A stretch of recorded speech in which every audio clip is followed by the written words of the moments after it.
We're back with more murder at the Birch Theatre with A Night Among the Stars, a gala fundraiser celebrating 7 years of Birch musicals with Mason Wilder and Kissy Hilliard.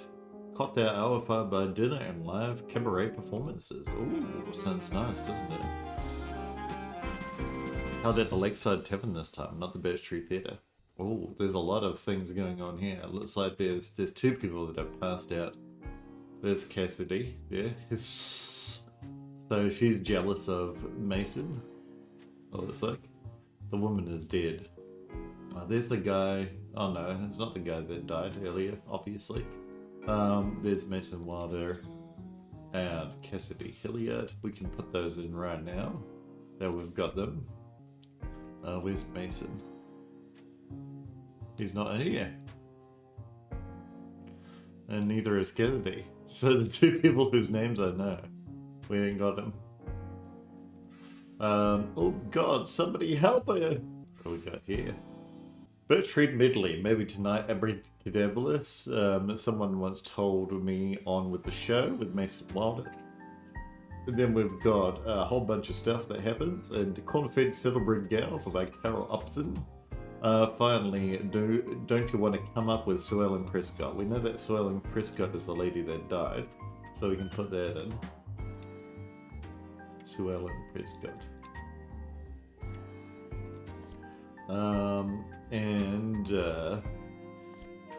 Sue Ellen, your singing is fantastic, darling. It is so meaningful that you're part of this. Just a few notes. Quite Laporta intended for grandly to rhyme with dandily. I know it's a stretch, but lean into it and it'll get a laugh. Keep it sultry. The goal of the song is to seduce. To borrow Sober's turn, eat the microphone. Literally, your lips should touch it. But it has with clarity, and it'll bring out the warmth in your voice. That's all. Knock him dead, Mason. So Cassidy is jealous of Mason and Swellen's relationship, I guess. So maybe she did this. Swellen Prescott, severe peanut allergy. Okay, we'll have a look at that. Because they may have eaten peanuts. The woman is dead. Mason's here. Dear Mr. Wilder, thank you so much for asking me to sing at this wonderful event celebrating my mother's Saturday. Chubby is the French say Meow. Meowlix. Meowlix? Meowloo? If I make one request, can you please ask Mr. Chris to refrain from smoking during the event? I do not find cigarette smoke, along with Mr. Chris' personality, to be quite taxing on the nerves. Even Mr. Linda's smoke was bothersome to me during sound check, whopping all the way from the mixing console. Please pass my request along. You are much better at speaking to the labouring class than I. Bon chance ce soir, loves Swellen. So that means that Chris is the guy that is on the mixer. And we can see that this guy here is on the mixer, so that's probably Chris. And what does this note say? Don't do it. And, hey boss, yeah, whatever you say. Crystal may be able to help with the lock problem. She's got a trick or two up her sleeve. T. So that'll be Todd Chris, who's still here as well. T is compromised the plan by trying to loop Cassidy, and she is not in favour of you know what, so it looks like we're resorting to plan B. It's cleaner in a way. Natural causes and all that. We just needed to be creative with how we get it to her. Apparently it's locked up. Don't want to say more because we'll discuss the problem. Should have known Cassidy wouldn't understand. She's brilliant but doesn't recognise that compromises have to be made to enact real change. The theatre needs me and I deserve to be its leader. Thanks for being me on this. As always, destroy this note. M, please don't worry. I'll fool Sheila and I know things are awkward between you.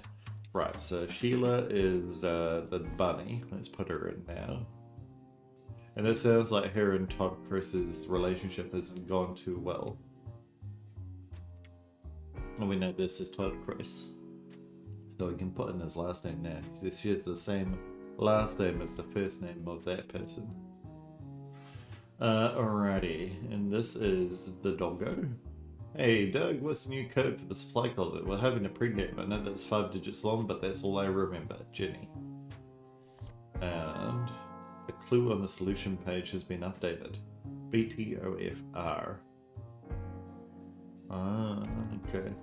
Oh, this is like seating arrangement.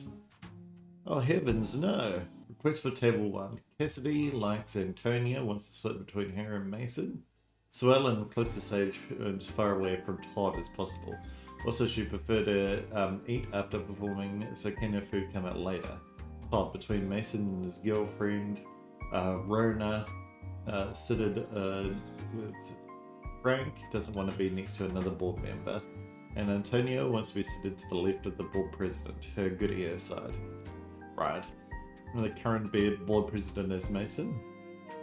Thank you for correspondence regarding the Birch Theatre Gala and layouts. Rest assured, we take patrons' allergies very seriously, so a person like the kitchen's peanut items in our utility closet on the morning of the event. Guaranteed that the chance for food and drink contamination is 0%. On a personal note, the Birch Street production of Slowly Tom was one of the most thrilling nights I've spent in the theatre, so greatly look forward to hosting an event at Lakeside Tavern. Feel free to call me with any further questions, Gary DeMarco. Right, we'll look at that later, because we'll need to figure out who's sitting where, but... a bag of weed. Getting all smoky with it. They happen. A piece of tape is stuck to the inside of the purse. It reads Carmine and a phone number. And a label of some sort is damaged, so it's difficult to read. Oh, this is peanut, maybe oil. And what has she got? Oh, damn. Okay. Interesting. So, let's read the little, what likes Antonia wants to sit between her and Mason. So whoever was sitting here. Now this is Mrs. Prescott. And this will be the table image, right? Yeah. Oh, and these are drinks. Right. Or table 1. Which is this table, I believe. There's a big worm. Another round, Mr. Meyer. Like in Chaz, I told you not to give Jenny the new coat. I replenished the stash yesterday, but she must have smoked it all because now it's gone, Doug. Alrighty, so this is obviously Dittmeyer, and that's Todd Chris. Now, we knew her name from another one as well. Sheila's looking very drunk. Yeah, and she's got that. As well as, do you want to dance, little girl? Do you take a chance, little girl? And you romance, little girl? That was never yours. Do you think he's fine, little girl? Even though he's mine, little girl? Well, enjoy your wine, little girl. I'm sitting in this belladonna. Deadly drink, you're a goner, down the scene. Disappear with no trace, stupid dress, stupid face. Belladonna, bring him back to me. So that's a love letter to Todd, I see. He wants Todd back. The Turnout Encyclopedia reads Belladonna. Literally translated as beautiful lady, also known as deadly nightshade, is a toxic perennial herbaceous plant.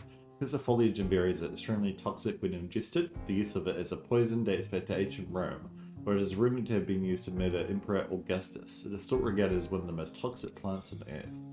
Oh really? I did not know that about belladonna. The vial contains an unknown substance, so that'll be the belladonna she got over here, eh? The napkin reads, plan aborted, we'll figure something else out. Thanks for salting the beautiful lady, but we don't need her right now.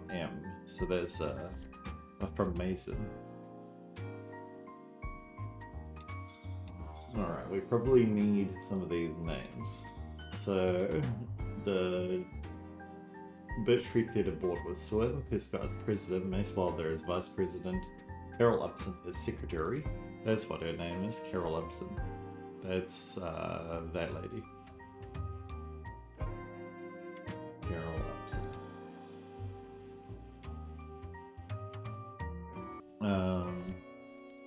What was it here? Mason Wilder, vice president. Rona Herden, treasurer. Todd Press. Cassidy Hilliard, Jackie Hart, Scott Rhodes, and Antonio Sui. Okay. We'll look at that a little bit later when we're trying to figure out the table as well. Welcome patrons at the Birch Theatre, especially cocktail, salty Tom Collins, gin, lemon juice, cranberry juice, prosecco. Ooh, that sounds alright. It might be a little bit non-alcoholic, but you know, that's fine. Birch tree old fashioned, rye, walnut, simple syrup, orange bitters, smoked birch bark garnish. Now, I would get that. I would get that 100% of the time. Tequila Ivories, Tequila Blanco, Ice cream, liqueur, coffee, black licorice. Oh, okay.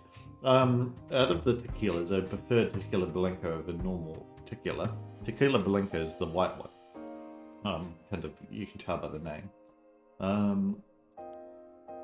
I do like black licorice, sure. Oh, I would drink that.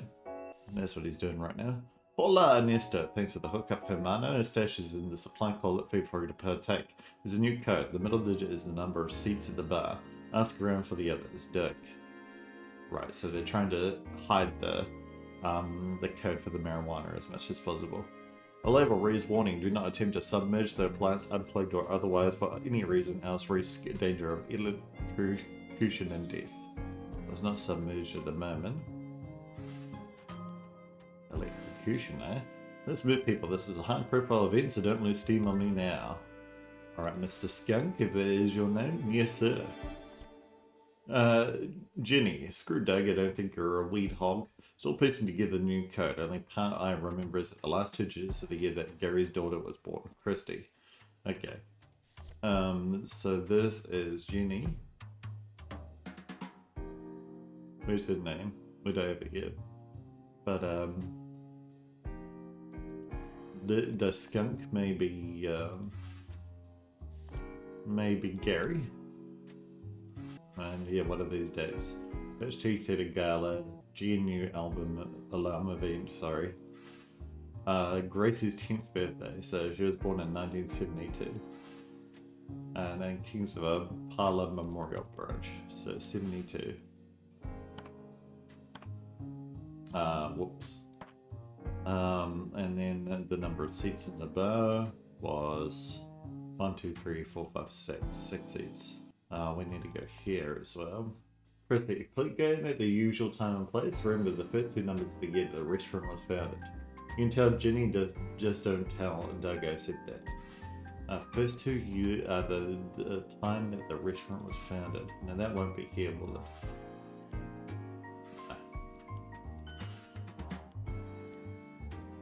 72, 672. That's what we figured out so far, isn't it? Oh no, there's 8 seats at the bar. 872. What's here? A spray bottle labeled microphone cleaner and a rag. And yeah, okay, so this is the plan. Holy shit. He's gonna smoke. Say Matt, can you wipe down the microphones between songs? I know it's a pain in the ass, but some of the singers are gemophones. Amazing. Matt wipe. So that's Matt. But we knew that, didn't we? We put him down on there. I thought it said that he was on. So what words am I missing? I've been at every area, ain't I? All I can see are reds here. Some reds here. And reds here. Oh, it might be in the thing. I need to figure out when the theatre was opened. Okay. Where would I be able to see that? Over here, perhaps?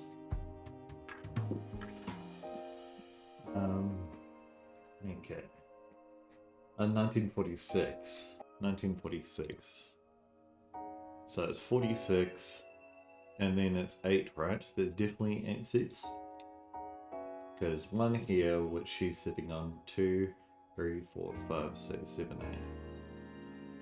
8.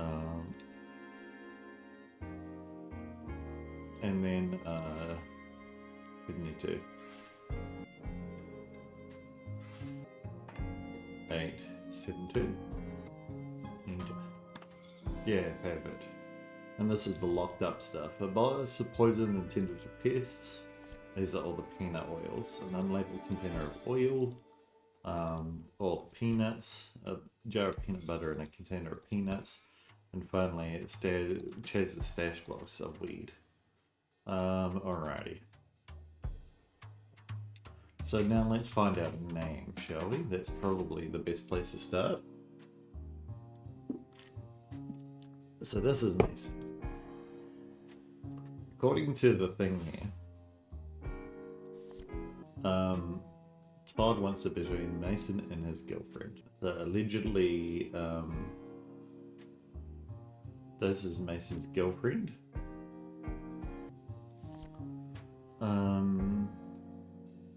Close to Sage, as far away from Todd as possible. That's well in there. We know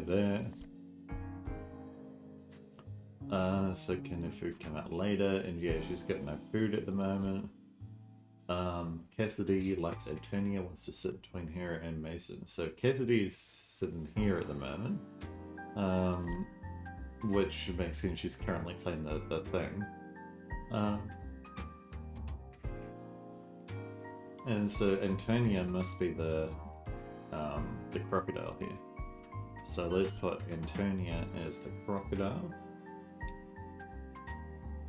There. Now. Rona said with Frank doesn't want to be next to another board member. Now. I reckon this is Frank. This is, yeah. So Frank and then Rona. And then, Antonia? Seated to the left of the board president.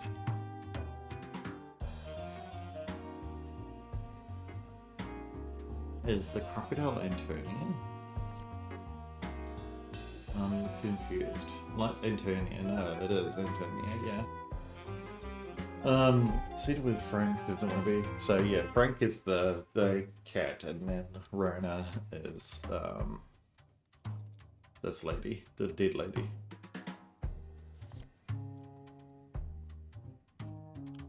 Rona is here, and then Frank is him. Alright. Now we need to have a look at this. No, not this. This. Alright. So the performers are, maybe it's Gary DeMarco as this skunk, which makes sense, right? Gary DeMarco. We share the same name, Gary. And the links are Kevin. Alright. Now, the other person might be Antonia Sui. Her name's Sui. There we go. It's Frank's last name. Was Frank even on this? No. Oh, we know Rona's last name is Herden. Herden.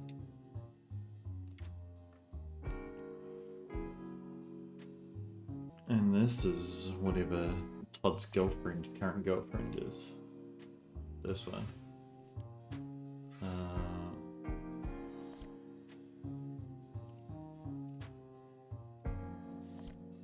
Don't do it. Hey boss, yeah, whatever you say. Crystal maybe help with the, she got a trick or two up her sleeve. So that's Crystal. Crystal. And then, but we don't know her last name. Let's clean it anyway, yeah.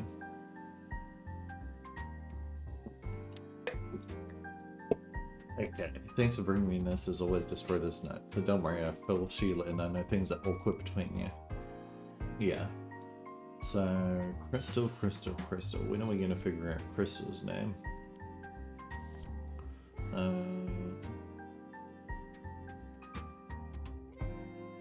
Back to the Future R. So there's a swap. If I was to guess, this would be STC, this would be R, this would be BTOF. Yeah, those are drinks, right? So over here, BTOF is the Birch Old Fashioned. Now R might be just rum, because there's, you know, who's this wormy boy? No idea. We don't have to figure him out anyway. We need to figure out Frank's last name and Chris's last name.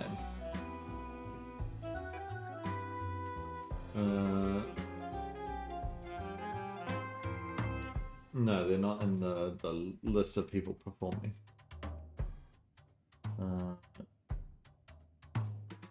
Todd Chris, Cassidy Hilliard, Jackie Labs. Alrighty. Now this is about the new woman. And she's wanting to add belladonna into the new woman's drink, it looks like. But the drinks have been swapped. That's more about belladonna. Okay. And this is more about the code. That's more about the code. This is Gary. This is more than the code. This is all of the stuff. Alrighty. I don't think that we need to worry about the electrocution right now. So, how are we going to figure out these people's last names? That's Mason. Chaz. This is Chaz.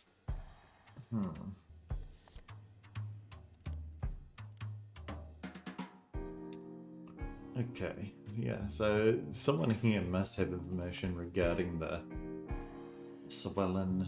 Eat the microphone, right? Carol Upson. Okay, let's read all of these. Frank. Nothing for Frank.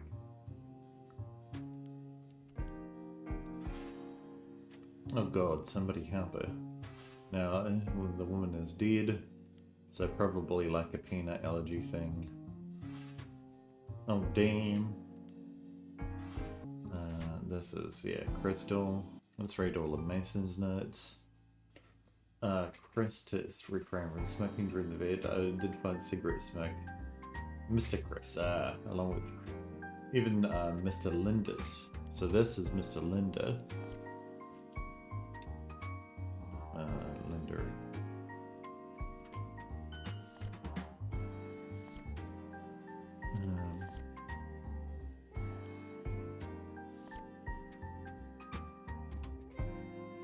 Smoke was bothersome to me during the check. Soundtrack wafting all the way from his mixing console. Please place my request on. You're so much better than speaking elaborate cuss and I. Bon chance. And you've just got a list of drinks here. So R is probably your like rum, wine, beer. A BTOF.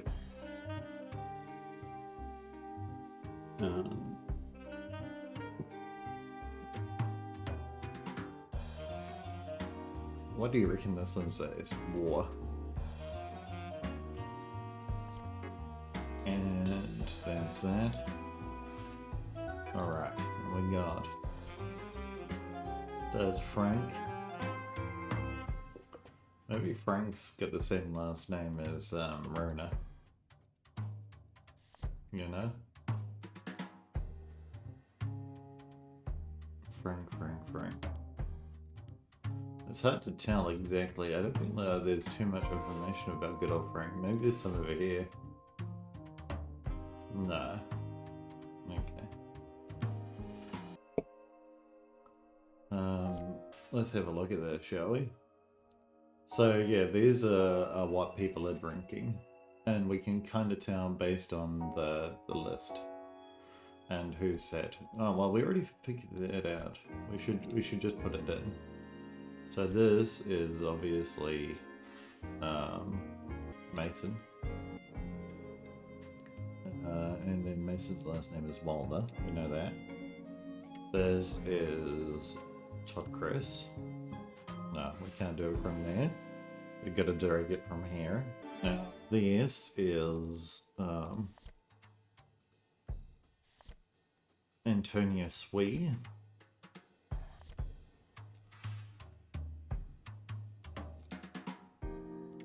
Antonia Swee. Sweet, you reckon? Probably. And then Cassidy Hilliard. She's playing the piano at the moment, which is why she's not here. Now this is Llewellyn Prescott. Now this is Frank. We don't know what Frank's last name is, but it might be the same as this lady. And this is Crystal.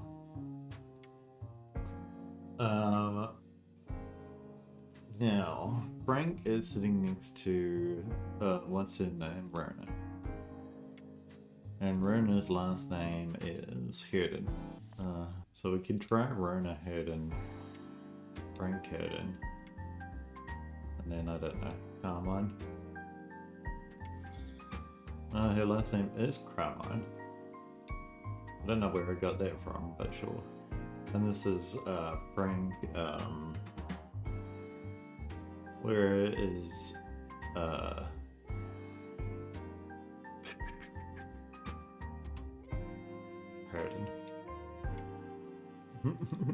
Just steal it from the other person. There we go.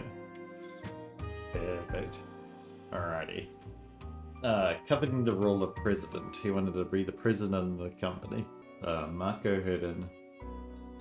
But it's always Marco Wilder. Mason Wilder, sorry. Schemed with Todd Chris, I guess. It was Todd.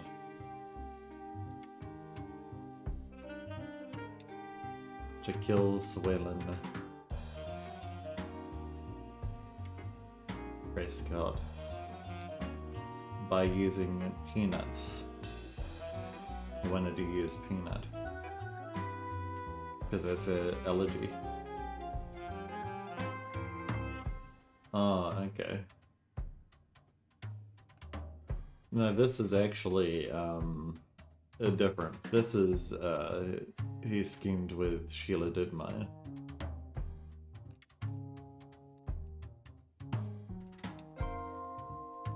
To kill Llewellyn Prescott by using belladonna. Then of course there was the good old, what's her name? Hilliard. Cassidy. Pleaded with them not to do it, so instead they enlisted peanut oil. Now this is Crystal, right? They enlisted Crystal. Crystal Carmine. To steal peanut oil and swap it with Matt Linder's cleaning product. Microphone cleaner. Cleaner. So he would spray it onto the microphone. The victim came in contact with them, they went to sing. And it appeared like they died of electrocution, I guess. Meanwhile, I think that this is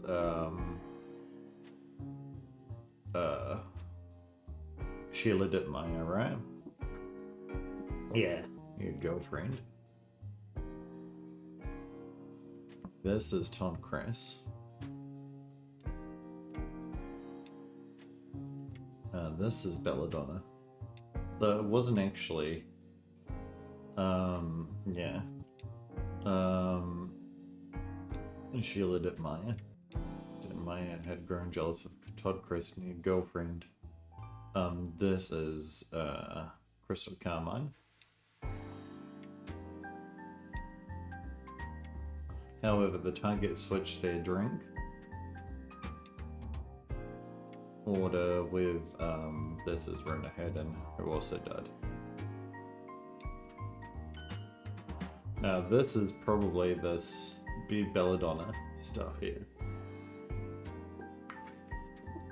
Now, this is natural causes, right?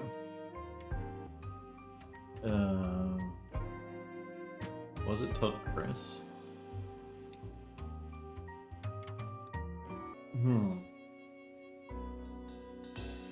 To kill Llewellyn Prescott by using natural causes. Clancy Hilliard pleaded with them, so instead they enlisted Crystal Carmine to steal peanut oil and swap it with Matt Linder's Microsoft service with them. Yeah. And it appeared like they died of electrocution. I think that that's largely right. And this is definitely right. And try to poison her with belladonna. Yeah, due to, yeah, they're seated next to one another. No, they took it to drink with or whatever for an Herden who ingested it instead and died. Right. I think that's all correct. Mason Wilder schemed with. Who did he scheme with? Didn't he scheme? Because here on this note, it's like, yo, we don't actually need the belladonna after all. This one. No. Where's that letter from Mason? Here? Oh, here, yeah. Playing the border, we'll figure something else out. Thanks for solving the beautiful lady, but we don't need her right now. Yeah. Okay. So maybe it's, that he did work with, Sheila Littmeyer.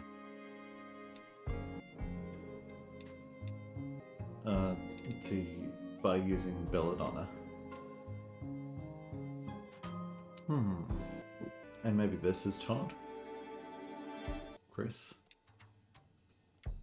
I wonder if there was...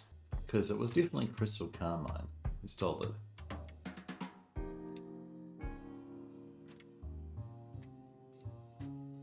And we know that it was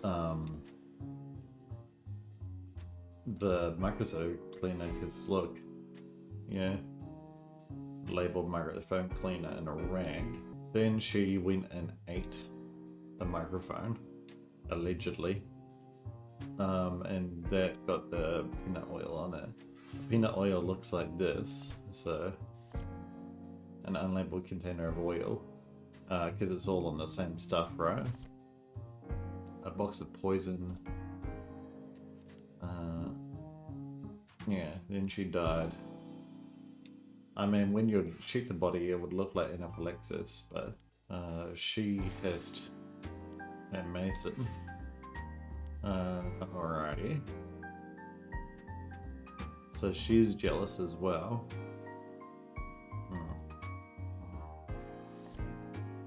I'm not entirely sure where we've gone wrong here. Do we have a... Nah.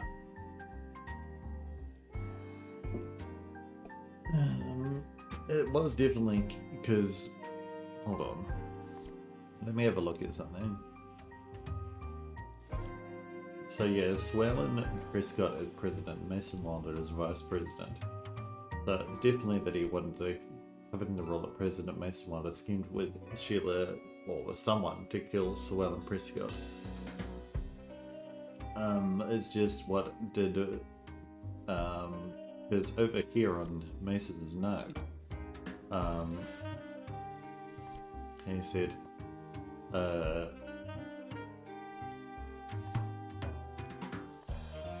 hey bros, yeah, whatever you say, Crystal maybe I'd help with the lock problem, she's got a trick or two up her sleeve, T.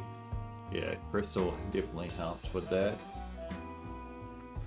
And here, he was like, yo, the original plan, I compromised the plan by trying to loop Cassidy in. She's not in favor of you know what, so it's like we're resorting to plan B. It's cleaner anyway, natural causes and all of that. Okay, yeah, so it definitely originally worked with Todd Chris about doing something else.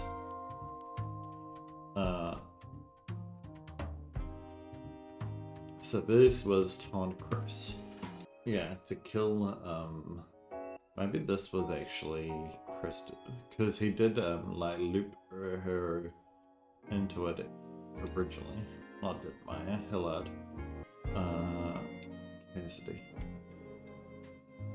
By using, what would they have used originally? Belladonna. I reckon it definitely was Belladonna. By using poison? Todd Chris. The Todd Chris back up here. Cassidy pleaded with them not to do it, so instead they insisted. Crystal Carmine to steal peanut oil and solve it with Matt Linda's microphone cleaner, so it's sprayed on the microphone. Oh, well, wipe it on the microphone, I guess. The victim came in contact when they tried to sing in the headline, they died. Oh. Belladonna, butter, cleaner. Oil, peanut, poison, natural causes, I guess. Alright, we're down to using Belladonna. Yeah, perfect. Alrighty. Mason Wilder planned to kill Sir Alan Prescott as final roadblock to becoming board president using Belladonna sourced by Sheila Dittmeyer. Cassidy Hilliard felt this was a step too far and urged him not to, so he and Todd Chris decided they would instead exploit Sir Alan's severe peanut allergy. Todd's girlfriend Crystal stole peanut oil from the kitchen and mixed it with into the microphone cleaner, which was used to wipe down the microphone that Sir Alan had been coached to touch her lips to while singing. Quickly triggered an allergic reaction and killed her. Meanwhile, Sheila impulsively decided to use the Belladonna to boil Crystal's drink. After Crystal swapped drink orders with Rona Herden, Rona ingested the poison and died. Yeah. Birch 330 News letter, summer 1982. Art can grow in the unlikeliest of places. Hello, fellow theatre lovers. My first time writing to you as board president is a bittersweet moment. Dreamed for years of one day leading this company, but the road to this day has been paved with tragedy. Sir Alan Prescott was a staple of this theatre since its inception, back to the Beatrice cinema days.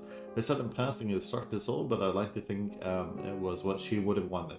Being on stage in a room surrounded by her friends singing Koala Porter with such grace that her poor heart just couldn't keep up. I feel the weight of her and Charles Gibson on my shoulders, and I promise to let them guide me. I also honoured the memory of Rona Herden, a long-time treasurer who always managed to bring chic elegance to any room. The sick individual who caused her death has been locked away, but the absence is still acute. She is survived by her husband Frank and their sons Carl and Corey. That aside, I'm thrilled to usher the Birch Theatre into the future. Our final musical will be Die Avenue, a toe-tapping dance show sure to please audiences. Auditions will be held the second week of August. I'm also proud to announce an initiative for new works. Building on her years of songwriting workshops, Miss Hilliard will head our new Musicals Now division, offering songwriting workshops, concerts, and masterclasses. Stay tuned for more news about this exciting endeavour. I talk about the theatre all day, so I'll leave you with the promise to keep bringing exciting high-quality theatre to our community. Theatrically yours, Mason Wilder, BTT Board President. Interesting. Trojan is a new musical, music by Cassidy Hilliard and books and lyrics by Mason Wilder. Trojans, eh? Like Spartans? Like 300 perhaps? Come on now, the show must go on. Oh no, no, no, no, no. Soldiers of Troy. Music by Cassidy Hilliard, lyrics by Mason Porter. Or Mason Wilder, I guess. Wonder if they're in my people now. They art not. And what does this say? Stab. Ah. I can't read the lyrics enough to be able to... Oh, there we go. We're soldiers of Troy, yes, soldiers of boy. And we're keeping the Greeks all at bay. Our schedules are straight, our diets are clean. We encourage you to try it with our worn-out routine. I don't like this one. It's bad. Dearest Cassidy, it's just another opening, maybe the first of its kind, a Hilliard Wilder original. Thanks to you for trusting me with your melodies, and I'm so glad I found money in the budget to hire a few professionals to help bring your score to life. I always thought producers simply existed to strangle creativity, but after meeting Mrs. Gothman today, I'm feeling hopeful about the future. I reserve the right to feel crushed if she hates it though. Anyway, happy opening, happy debut, happy everything. Theatrically yours, Mason. Aw, that's cute. And opening from the Mysterious Soldiers in Troy. Benji Basker, Moog Wallace, and Helen of Troy Albert. I can't read this one. Someone Rhodes? Scott Rhodes, there we go. Mikey Hall, Scott Rhodes. And Helen of Troy Albert. We know that one of these was that's probably Helen, I'm gonna guess. Because that's Scott who's dead there. Damn. The person on the set piece isn't moving. And a script is taped to the inside of the shield. I would love to tell him. King Priam? Oh yes, and this is the song. They've lifted a giant horse outside of our gates. A horse? A horse? A horse? Interesting, surely this is a sign of retreat, a trophy of our impending victory. Huzzah! Green and drop and give me 20. Very comedic. Bow down, you Trozy, for desire. The goddess Athena.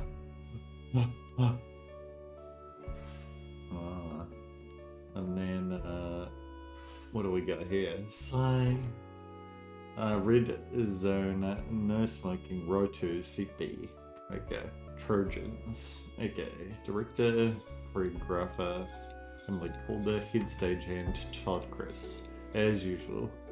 Todd's getting all of the stuff. And, oh god. Right.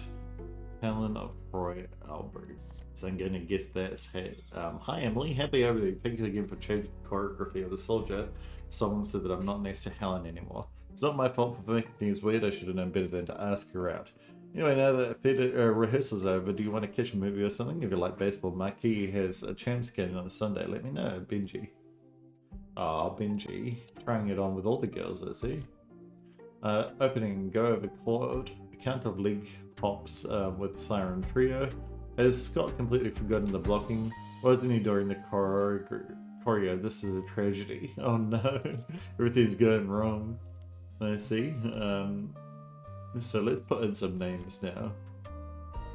So this is the person that played Helen LaCroix, which was...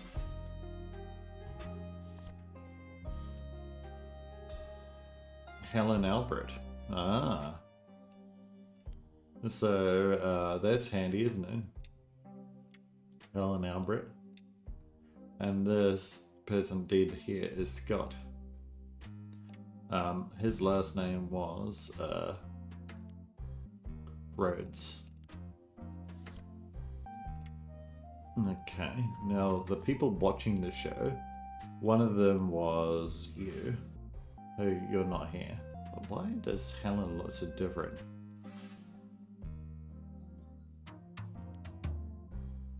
Oh, maybe that's Helen Albert. That's the soldiers, yeah.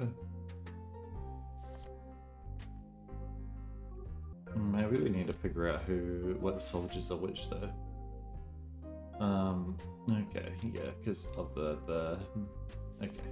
We'll do that later. I want to have a look at, because I missed something here, didn't I? This. Birch Couple Pen's new musical. Tonight marks a milestone for our town and its theatre community. The Birch Tree Theatre, primarily known for mounting a cast-set Broadway production with local volunteers, brings something new to its audience, an original musical. It's part of the new Musical Now program we started 2 years ago, so this Kathy Hilliard, the resident conductor of the BTT, as well as the composer of the new musical, Trojans. It started as a series of songwriting workshops and concerts until one day Mason said, why don't we make something together? Mason Wilder, BTT board president and frequent director, penned the book and lyrics for Trojans. Cassidy is so talented. I've loved seeing her grow as an artist since we met on Soundbox Jazz, been eager to elevate her work in any way I could. Wilder and Hilliard have also been romantically involved for several years. When I asked if marriages anywhere in the future, they nervously laughed. One collaboration at a time, jets Wilder. Anything but an opera, says Hilliard with a grin. Trojan, a comedic retelling of the Trojan War, premieres tonight at Birch Street Theatre, runs Fridays and weekends for the next month. For tickets, visit the box office and call 555-2004. Right. So Benji is this one with the green shield. But we don't know the numbers yet. We'll figure it out soon, I'm guessing. Has Scott completely forgotten the blocking? Yeah, and Scott's this one. Hi, Emily. So that I'm not next to Helen anymore. Yeah, Benji. It's not next to Helen.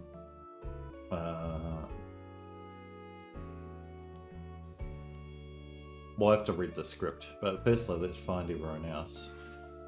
I'm sorry, Terry. Some things come up. So you got to handle the rigging system yourself tonight. Just do what I did during tech. Remember the counterweight for the Trojan horse will feel off after Jennifer gets in, so secure the handline to keep it from coming in too quick. You're my brother's kid, I know that you'll do fine, Todd, but he didn't do that, okay. Introduction to theatre by Travis Lightly. Rigging systems. Loft locks, headlock, lift lines, bed in, attached to lights, set pieces, handling, sandbag, pin rail, stagehand.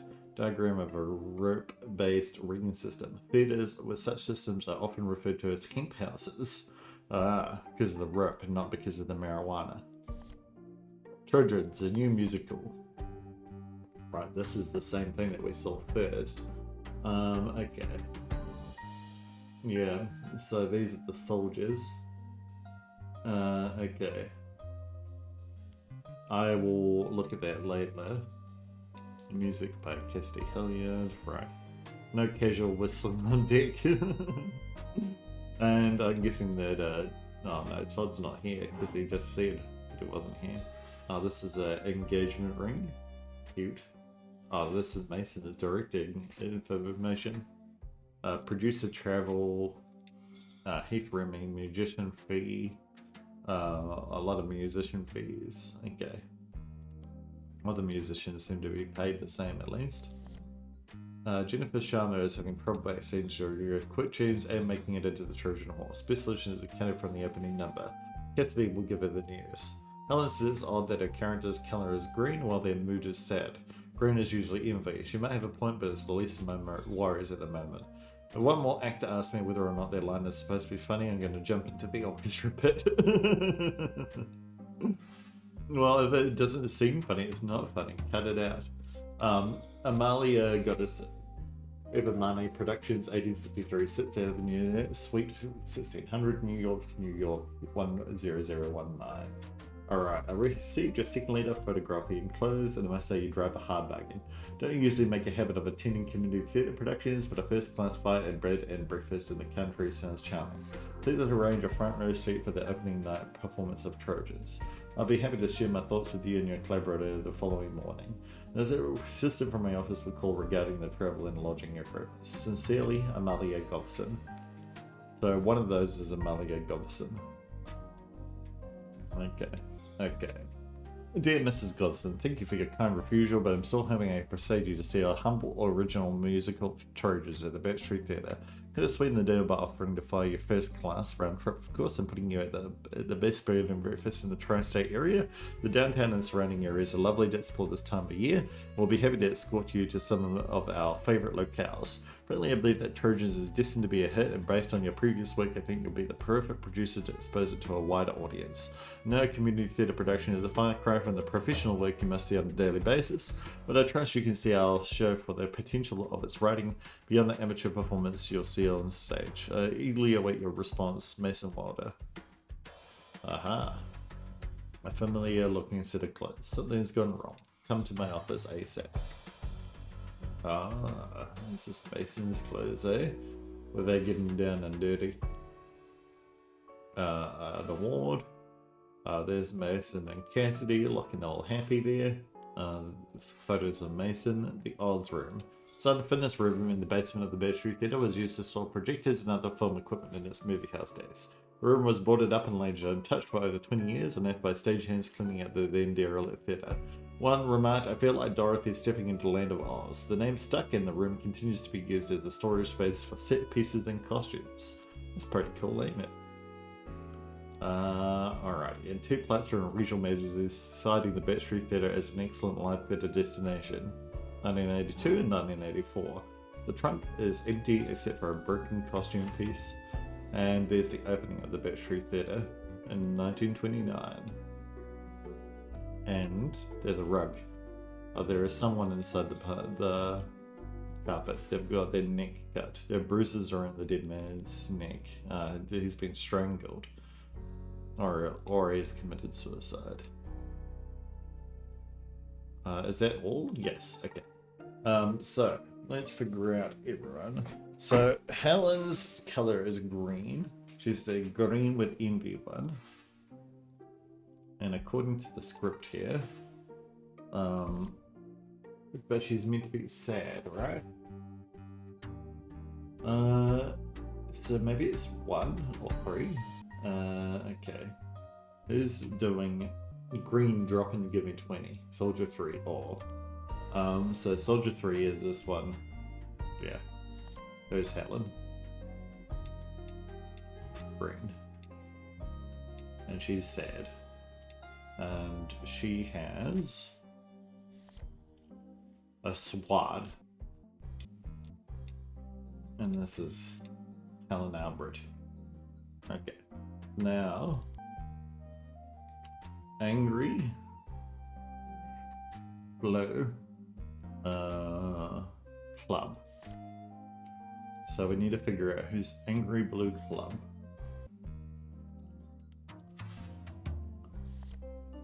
Angry. Soldier 1. Oh brother, what now? You tell him. I don't want to. He never listens to me on the red chance he does. It makes me do push-ups. Soldier 2, happily. I would love to tell him. So Soldier 2 is happy and is the dead guy, which is Scott Rhodes. Okay. This is Scott Rhodes. He is... Well, I didn't actually see. I forgot. Yellow. Happy and has a club, which is the one that I walked past, of course. There we go. Now, red is shocked and is, probably Soldier 1 is Mason. What emotion would you call that? Soldier 4 is angry. Soldier 4 is the angry one. So when I swing my mace, my sash will be blue, but I'm red in the face. So yeah, Soldier 4 is angry and is the brown one. What color? Blue. And what weapon? He's got a... Oh yeah, that's right. This. Now this is not Benji, because that's Benji there. Not Helen. Mackay. And this is Benji. And he's got the other weapon. He's the this one. And is red. There we go. Okay. Now this would be the lady that got the first class ticket, yeah. So this is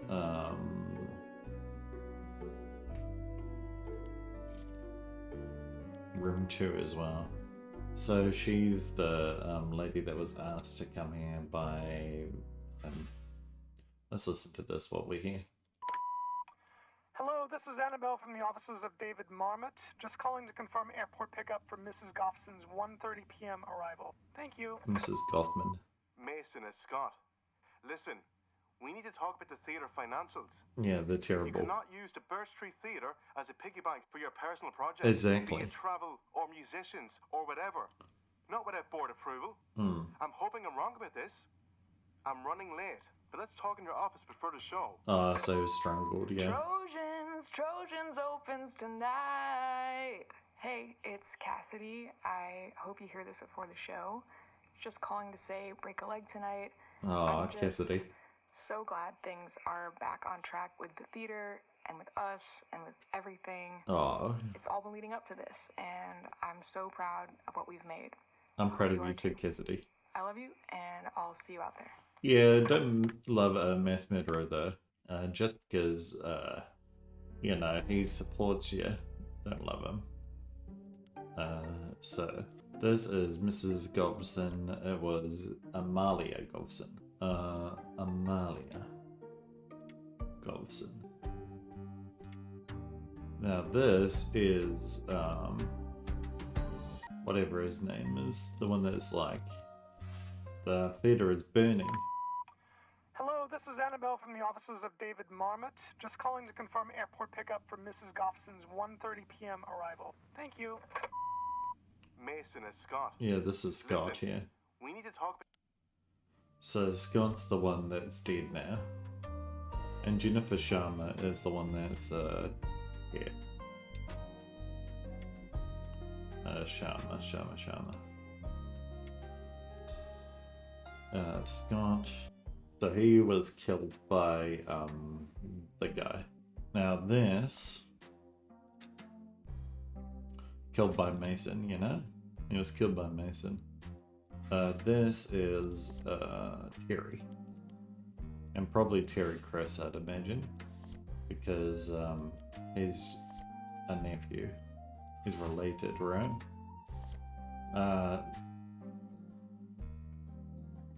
Terry. You're my brother's kid. I know you'll do fine. Yeah. So, Terry Chris.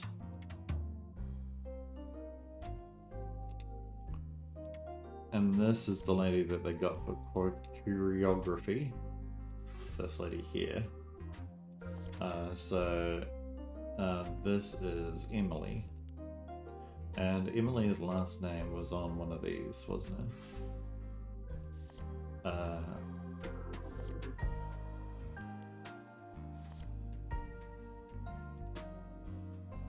Here? No. No. It was somewhere. Was it in Cassidy's stuff? I think so. But meeting Mrs. Godson today. Oh yeah. Who was doing choreography? It was somewhere. Or maybe it was on the list of people doing what. Yeah, she's got the list of people doing what.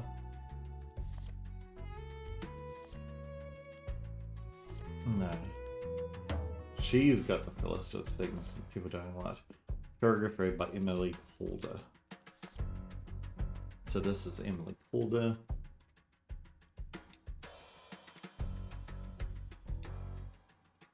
And I bet your Scott's name is in there as well. Scott. Rhodes, treasurer. Boom. What? Oh no. But Scott Rhodes is not the treasurer. Who's the... There's two Scott Rhodes. But we know that Scott Rhodes is definitely the dead one. Yeah. So who's the bloody guy that met with him? Because that kind of looks like Scott Rhodes dead there. That also looks like Scott Rhodes with grey pants and all. Well, grey leggings, I guess. Come on, now the show must go on. This is... Something's gone wrong. Come to my office ASAP. Helena. So that's Scott, who's dead. Who is dead down here? What's your deal, Monfrey? Because you do look like Scott from the picture. Yeah, right? Yeah, kind of. So who's the guy that's dead if it's not Scott Rhodes? So someone replaced Scott Rhodes as the person. Mason Wilder.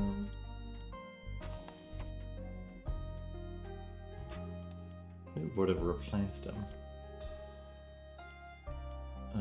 Oh, maybe this is Todd Chris. Haha. Yeah, because he was like, oh yeah. I reckon it is Todd Chris.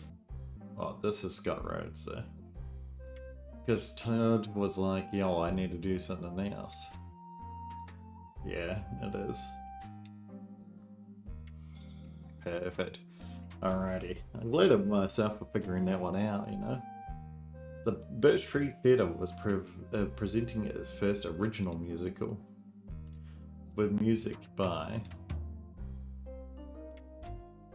Cassidy Hilliard and words by the great Mason Wilder. Mason embezzled theatre funds to pay for the producer, the travel expenses of Broadway producer Amalia Golson, and to hire more professional musicians. When it was Scott Rhodes threatened to expose them, Mason murdered them, strangled them, or helped him use a I'm going to guess a, well, I know it's a rug. There's a rug. Or a carpet. To move the body from the office.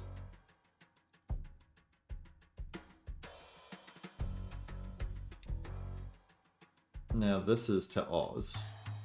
He moved into Oz. But I don't know whether they'll call it Oz or if they'll call it something else. But yeah, it's not really backstage, is it? It's not on stage. It's Oz. Yeah, because Scott was supposed to be a soldier, on stage soldier. Todd agreed to do it instead. So I'm going to guess this is Todd Chris. However, the rigging system that was supposed to be operated by Todd was left to a novice stagehand. And that was Terry Chris. When he lost control of the hand line that lowered the that was the Trojan horse containing Jennifer Sharma. What's this note, by the way? There's only one slot for a person's name. Use their first name. Okay. It fell to the stage, crushing good old Todd Chris. Maybe not the hand line. Maybe the no, that is hand line. Okay. Maybe it's not Oz. No, it is Oz. Okay, at least we got that one right. And I'm gonna guess that this is Office as well. Yeah. Okay. Original musical, Broadway. Oh, choreographer. Oh no, it is producer. She's the producer. And to hire more professional musicians. That's right. Expose them. Yeah. He did threaten to dispose. Carpet from a trunk. Alright, Mason and Cassidy were eager to get their original musical Trojans to a later stage, but that's because there's the broken jewelry in the trunk, right? Original musical Trojans to a larger stage, so Mason embezzled theatre funds to wine and dine a Broadway producer and hire professional musicians to elevate the quality of the show. When theatre treasurer Scott Rhodes found out and confronted Mason, Mason panicked and strangled Scott on the spot. Todd Chris helped him hide Scott's body in the storage room using a trunk to move him. Mason needed someone to fill Scott's roles in the musical, so he had Todd do it with a hidden script. However, the rigging script that Todd usually made was left to a novice stagehand, his nephew Terry. When Terry lost control of the handline, that lowered a large sweat piece onto the stage and fell and crushed Todd. So that serves Todd right for helping, you know, Terry with his murderous schemes, you know? Amelia Gobson. Dear Mrs. Hilliard, thank you for the opportunity to meet last night. I hope you are recovering from the shock of the tragedy that we all witnessed. In all my years, a stagehand murdering an actor to assume his role on stage is by far the wildest thing I've encountered. As I said when I met with you and Wilder on Saturday, I found Trojans to be lackluster and unoriginal. Now, the performance was cut short by a falling horse, but having read the script, I've since come to the same conclusion. I was, however, struck by the sophistication of the music you wrote for Trojans, as well as your other songs. I confess I've been listening to your Nemos tape non-stop. The gift for melody and storytelling that rivals songwriters on Broadway today. Theatrical yours stops me in my tracks every time I hear it. My husband loves it too, and he hates musicals. Get straight to the point. I'm spearheading a new project based on Wuthering Heights, and a composer-lyricist dropped out. I know you have a good thing going on with the Birch Theatre, but I'm wondering if I could persuade you to come to New York for a few weeks. You can meet the team, I'll pay you to write some songs, and if all goes well, we can aim for a workshop later this year. To be clear, I'm extending this invitation only to you. Mr. Wilder is charming and talented, but I don't see him as a good fit for the project. Sorry for any awkwardness this might cause. Hope you're interested. Feel free to call my office on my home line at 212-505-4563. Do it, Cassidy. You're too good for Mason. Perfidy in 1988. Chapter 7. Perfidy. And as the sands past, we too are. So shall we. Mason, you have to let this go. Weathering isn't previews, I don't have time for this. Just want to get on with my life and wish you would too. Do not contact me again, or I will have my lawyer force the cease and desist order. Cassidy. And this is a picture of him and Cassidy together. And so he's still hung up on Cassidy, even though he originally got together with Cassidy just to use her. The actor looks exhausted and annoyed. There's bigger people in the seats this time. And it looks a lot more, what's the word? Gaudy. Let's go with gaudy. That's not the word I was looking for, but sure. Prettily florist, and we've got probably the dog here. Shouldn't they be back by now? Birch. Pictures. Yeah. So the 3 people working together, including the dog that was originally in the place. Looks like. Carl's notebook. Do not read while I'm reading now. Children of Gibson, 1:18:88 minutes. 8:03. Calls to order. All present. Reading from Shakespeare. Slanderous commercial discussed. We will not be mocked. Dan says it's time we strike back. There, that sounds right. Dan, vote for revenge. 4-0 passes. But how? Various plans discussed. Bathroom break. Plan discussion continued. Plans to vote for this coming Saturday. Park Dan's van around the corner from BTT during a show. Office will be empty. Sneak in. Terry still has keys to the building. Jana delivers payload to Mason Wilder's desk. Escape. Dan has prediction if they run into trouble. Drive away like nothing happened. Terry motions for a moment of silence for his Uncle Todd's memory. Motion denied. Adjourned. So one of these is Terry. Let's have a look at the photo. Terry is this one. That's Terry there. Yeah. And one of those is the lady. What's her name? Sheila. Which is cool. The door reads President's office, or maybe a chair is wedged under the doorknob. So maybe Mason's downstairs. The sign reads Charles Gibson Memorial Boardroom. For Charles, right? Are we safe in here? Says LL. I hope I don't regret calling this meeting. There's the same crocodile lady from the earlier. Miss Sweet. And the Birch Theatre board. I write today to share concerns about Mason Wilder and his leadership of the BTT. I spent years as a creative and romantic partner and can say with certainty that Mason cares only about himself. He bolsters his ego with bribery and a network of underlings, all under the guise of benefiting the BTT. 3 years ago, Mason embezzled BTT money to fly in a Broadway producer to see Trojans as well as hire professional musicians. He knew the board wouldn't approve, so he did this in secret, hoping it would grant us success beyond the BTT. Can't connect this plot to the death of then treasurer Scott Rhodes, but knowing Mason and his connection to the late Todd Chris, it wouldn't surprise me. Mason confessed his plan to me when I ended our relationship, thinking it would change my mind. It didn't. The terrible truth is that I owe my newfound success to his scheme. I was lucky to escape Mason's orbit, and I'd pray you might forgive me for whatever role I played in enabling him. By coming clean, I hope to play some small part in securing a future for the BTT. Sincerely, Cassidy Hilliard. Wow, Cassidy. You got in there. I'm proud of you. Yeah, I'm proud of you for exposing Mason's scheme. The theatre's financial ledger. And thank God he heard the noise. And there's everyone at the Mount Rushmore. Frank's family. Yeah. We certainly have that's right. I've read that already. Birch Theatre Board. Special meeting. January 23rd, 1988. President Board members. Antonio Swee, VP, Frank Curtin, Roger Dumont, and Lara Levin. So that's Lara Levin. Quorum reached 4 out of 7 members. New business. Discussion of the fitness of Mr. Wilder to remain as board president. Reading of incriminating letter from Mr. Cassidy Hilliard. Motion to oust Mr. Wilder from the board. Vote 4-0. Motion carried. For tonight's performance, Roger will call Mason into the boardroom and meeting Pizzolas to investigate noise in hallway.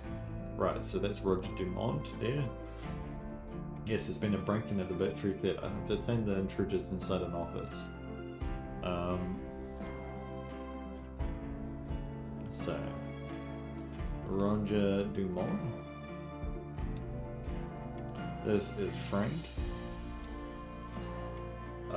His last name was Herden. This is where's my no Lara Levin, and then this is Sweet Antonia. Now, one of them, okay, we need to figure out what they were actually doing. Like, what their role in the plan was. This way. The room. The man is dead. Oh no, and his pocket is a small ring of crate keys. They're dead in the room with the smoke bomb. This is the dog. The man is dead. And his pocket is a small knife. What went so wrong?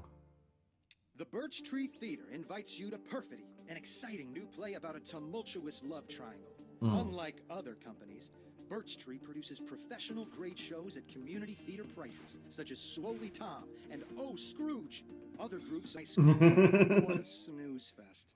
If you'd rather see thrilling, edge-of-your-seat theater, come to Perfidy, running through so this is the Birch Tree Theater box office for tickets. Ad that they were complaining about that, like, slandered them, essentially. I like that. That's good. It is slander, though. A snake. Okay, so this snake maybe poisoned them more. This week, area native Cassidy Hilliard makes her debut as a Broadway composer. The Snow Wuthering is a musical adaptation of the Emily Brown novel. After 3 weeks of previews, it officially opens this Friday on Broadway. It's been a whirlwind for so I've been locked in the dressing room all morning doing lyric rewrites, Miss Hilliard said.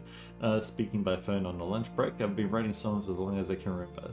An opportunity to mutualize one of my favourite books came along, naturally I jumped on it. Hilliard, a GNU alum, built her musical reputation as a piano teacher and the Birch Tree Theatre's resident music director. She was acclaimed for her community songwriting workshops. The BTT debuted her first musical, Trojans. Although it was not well received, Miss Hilliard has referred to it as a valuable learning experience. Soon after, she moved to New York to start working on Wuthering. I owe a lot to the Birch Tree Theatre, she says. It was an important stepping stone in my career. Okay.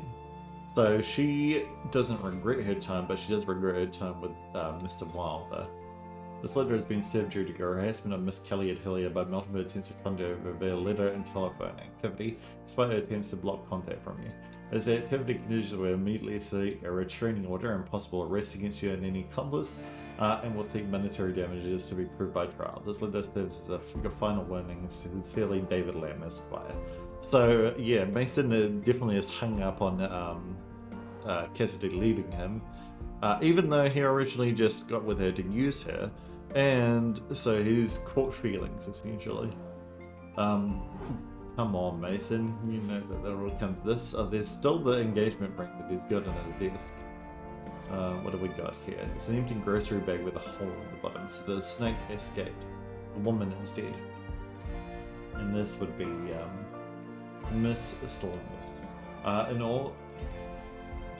In all my years of tending to be infirmed, your mother is by far the most difficult person I've cared for. Her ranks have become more delusional.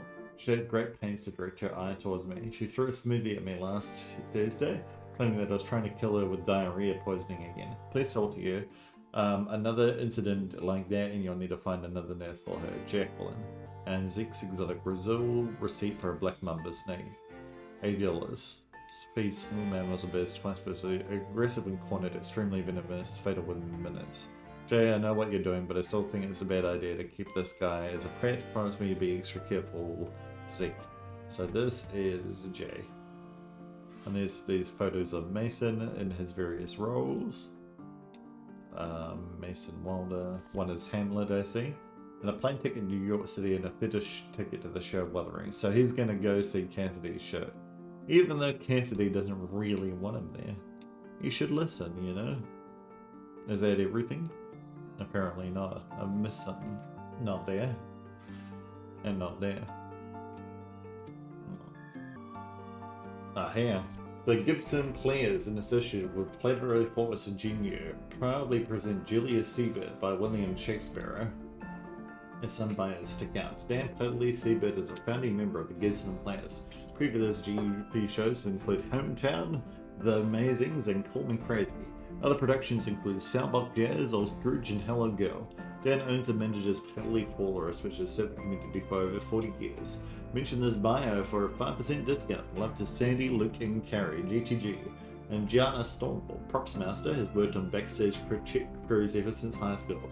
Coming from a musical family, she played both classic viola and bass with a hardcore band, Pussygator. Gianna is a certified animal handler who is available for children's birthday parties, GTG. So that is everyone in the area. So this is Gianna, and her last name is Stormwall. Now this is a good old Dan Bradley from Literally Forest. And this is good old Todd Chris. No, not Todd Chris. Yeah, that Chris. What's his name? I've forgotten. Kyle. Todd was his dad. No, not Kyle either. Chris. Dan Chris? Frank. No, not Frank. Hayden, Hilliard, Gianna, Kyle, Lara, Livin, Mason, Predator, Roger, Stormwall. Maybe, let's read this notebook again. Dan, sneak in. Terry stores keys. Terry Chris. Yeah, there we go. Okay. So the driver is this fella. And this is Kyle. Now the payload handler is her. Right, and she is that's Stormwall, Jana. The building access was this guy, and this is of course Terry Chris. And then the leader was this guy, and this is of course good old Bradley. Dan, though, not Todd. Now Kyle's last name was Kyle Gibson. A Birch. Shouldn't he be back by now? Yeah, they're all dead on the road. Sorry, Kyle.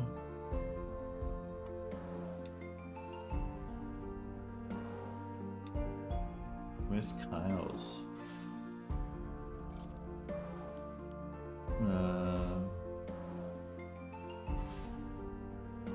Alive.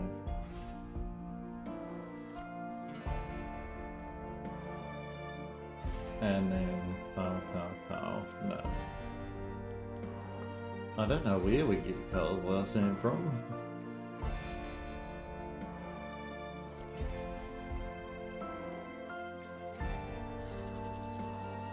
Yeah, there's the Black Mamba. Okay. Where would you be, Kyle?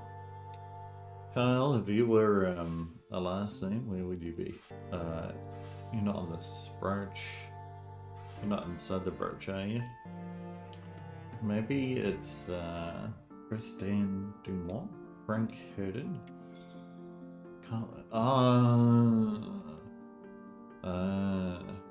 Herden. That makes sense because he does look like a Herden. And we've got Frank's photo of his family over here, right? And Kyle is in, yeah, there he is, in Frank's family, yeah. Okay. Seeking revenge for mocking the children of Gibson with a commercial. This was good old Dan Bradley. Assembled a team to, I guess, kill or scare, but more kill.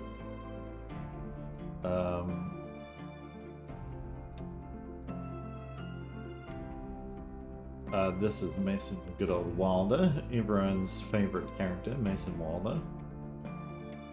Everyone's favorite murder subject, Mason Wilder. They entered his office using the good old keys. Terry Chris's, of course, everyone knows that. Keys. And then planted a venomous Black Mamba, or snake. provided by good old Jonas Stormwall. Meanwhile, I guess this was Antonius we had called a secret member of board members to oust Mason good old Wilder because Cassidy, Hilliard of course, wrote to tell them he had embezzled money. The meeting was interrupted when this was good old Roger Dumont, which doesn't make sense. He doesn't even have ears. He heard a noise and went to investigate. Seeing the Gibson the children of Gibson, inside Mason's office, he locked the door and called the police. Inside the office, panic ensued when they couldn't open the door, which led to someone's smoke bomb going off and the snake killing everybody inside. I'm guessing that this was Dan's smoke bomb. Yeah, Dan's smoke bomb. One slot. I reckon it's probably the Gibson plans rather than the children of Gibson. No? Okay. Or maybe this is Gibson plans. Yeah. After Mason released a BTT commercial that mocked viral theatre troupe The Gibson Players, a small snake known as the Children of Gibson, all with reasons to hate Mason, conspired to kill him by releasing a deadly snake in his office. Meanwhile, other members of the BTT board were secretly meeting across the hall in an attempt to oust Mason. Board member Roger Dumont hid the intruders and upon seeing them in Mason's office, blocked the door to trap him inside. Chaos ensued in the office and the snake bit and killed 3 children of Gibson, Dan Bradley, Terry, Chris, and Jana Stormwall. Okay, and Birch Street Theatre Newsletter, Spring 1988, turning of a new lethal community theatre. Dear Birch Street family, I'm humbled to be writing my first newsletter as board president. I've proudly served on the board for over a decade, so stepping into this role is both an honor and a dream come true. Won't lie, the past few years have been rocky, but I'm committed to writing the ship course and defining a future for the theatre that includes everybody. Therefore, here are some future initiatives that I'm very excited for. Return to programming mainly musicals, 2 classic, 1 modern, and 1 family holiday show per year. The Playwrights Club, a bi-monkey book club for plays, public masterclasses, scene study, song performance, music composition, post-show discussions with guest artists, and a board member will now be open to the public, dates to be announced. We're committed to being an artistic hub that serves the community, therefore we have also set up a suggestion hotline, 555-4537. Please leave us a message with ideas for future productions, new programs, or anything else. I'd also like to take this opportunity to congratulate BTT alum Cassidy Hilliard on the debut of her musical Wuthering on Broadway. Cassidy was the musical backbone of this theatre for years, serving as conductor, pianist, and workshop teacher for many years. If you've ever worked with Cassidy, you know what a delight she is. Cassidy, we are all so proud, so thankful for the years you lent to us your talents. We are organising a group trip to NYC to see Wuthering. Anybody interested in joining can let me know by calling the hotline. Auditions for the summer musical Kickline, replacing the previously scheduled King Deer, will be the first weekend of April. Details to be printed in the Prairie Chronicle soon. The future of the Birch Street Theatre is bright. Can't wait to turn over a new leaf with all of you. Antonia Sweet, BTT Board President. Should probably shut down this company. I mean, there's been so many murders that's happened, you know? So we've only got 2 chapters left. We might as well finish off the game now. I've passed my usual cutoff time, but you know, why not? Bakery of Terrors, this is Little Shop of Horrors, of course. And you can even tell by the music. I've been in Little Shop of Horrors before as well. I played this guy. An impressively large puppet of an anthropomorphic cat. I loved... This is probably too into being a theatre nerd, but sliding into the plant's mouth and getting eaten, oh, so fun. But yeah, I love being like, feed me Seymour, feed me all night long. Oh, cause if you feed me Seymour, I'll grow up big and strong. The frosting covered man sings. Oh, this is like suddenly Seema, yeah. All of a sudden, Mason is here to surprise you. All of a sudden, Mason, look him in the eye. All of a sudden, Mason just wants to hear you say he gave you your start, then you ripped out his heart. Yes, you're a star now, but Mason is why. And then he's got the Wuthering playbill for what theatre? Because that's not his theatre. The Wuthering. No. I'm gonna read properly. Beetlelander Theatre. And there's Cassidy right there. I'm sorry, Cassidy, I don't know how this happened.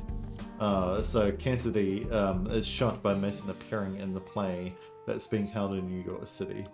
The Birch Theatre, Antonia Sweet, Board President, proudly produced Bakery of Terrors, music by Alan Menken, book and lyrics by Elliot Ashman. It is by Alan Menken in real life. They've just changed it to Mink to be a character. Roy Morgan, Cecil, is threatened to be returning to the BTT for a third time. Previous roles include Captain Turner in North Atlantic and Waiter in Hey, She Digs Me. Roy is a contractor that specializes in caulking. His resemblance to any other local actor is purely coincidental. Haha, love the Janine, Harvey, and Roy Jr. So this is meant to be Roy, but it's actually Mason.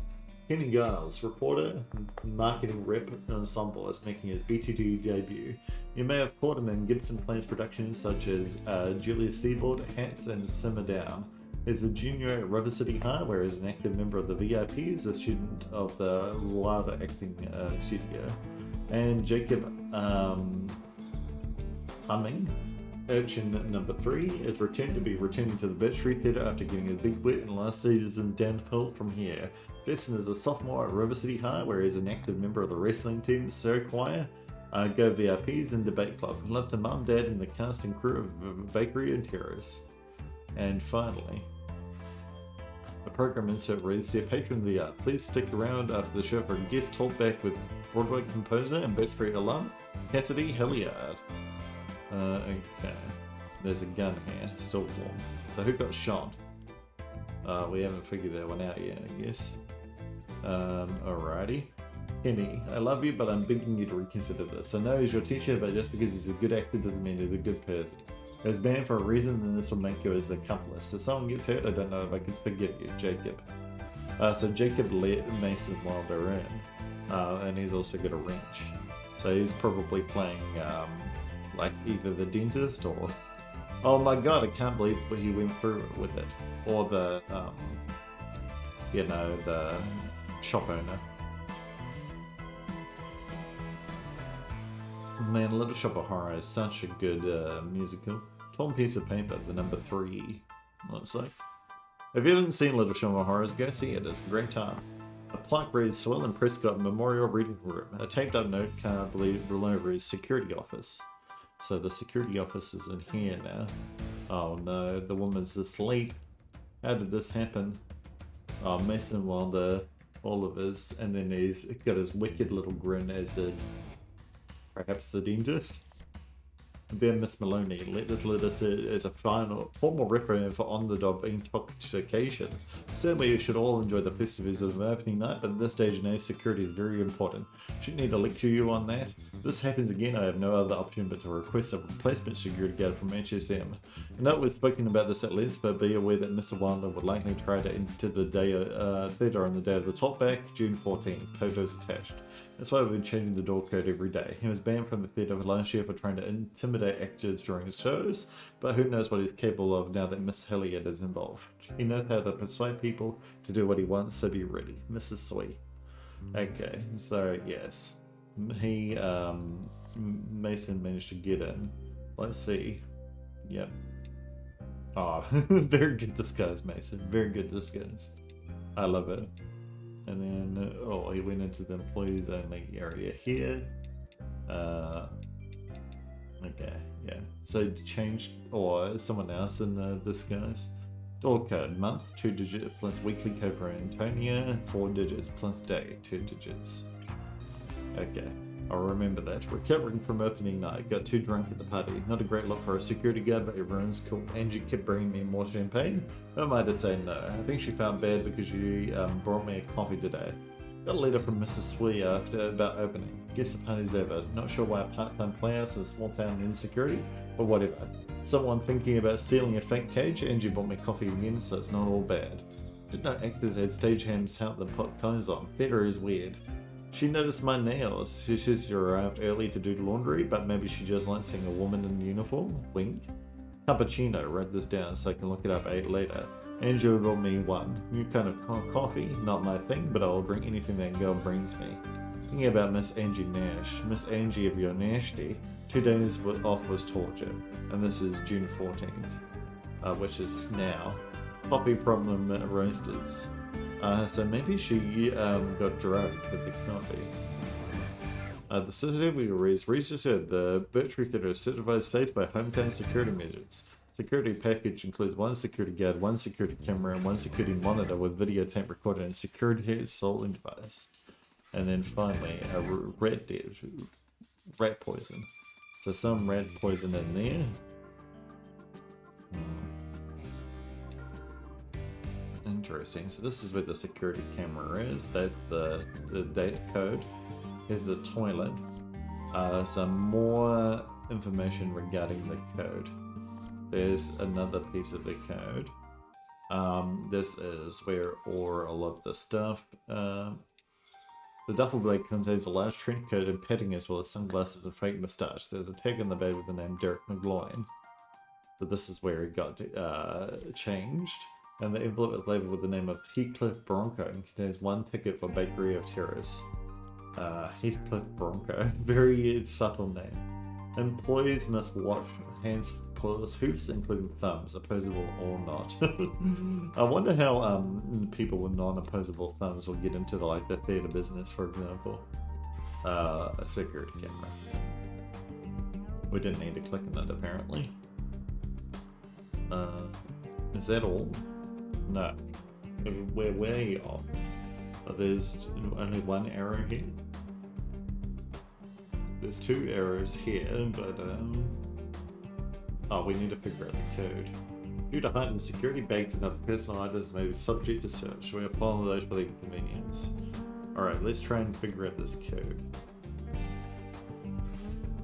658 something. 3.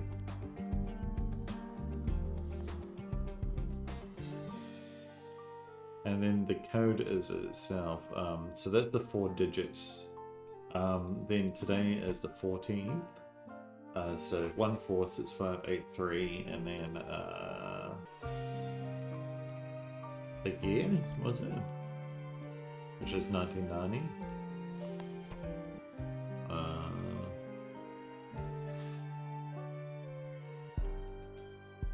Let's see. Yeah, month, 2 digits. So it's the 5th. So the 5th, and then the 056583. Could be also a 5 or a 2, but no. It looks more like a 3. 056583 and then 14.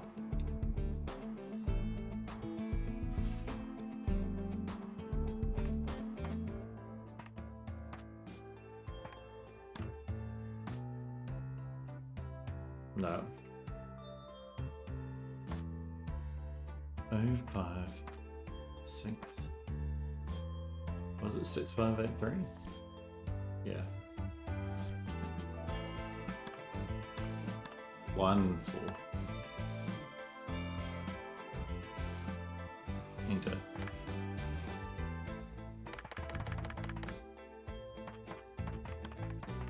Oh, you can put infinite details in.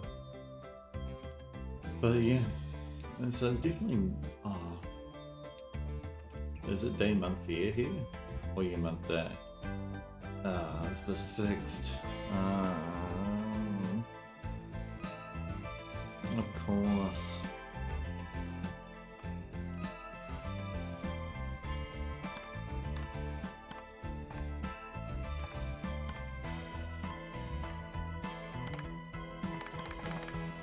Okay, so maybe it's not a 3. But what other number is shaped like that? Maybe a 9? 6583 even.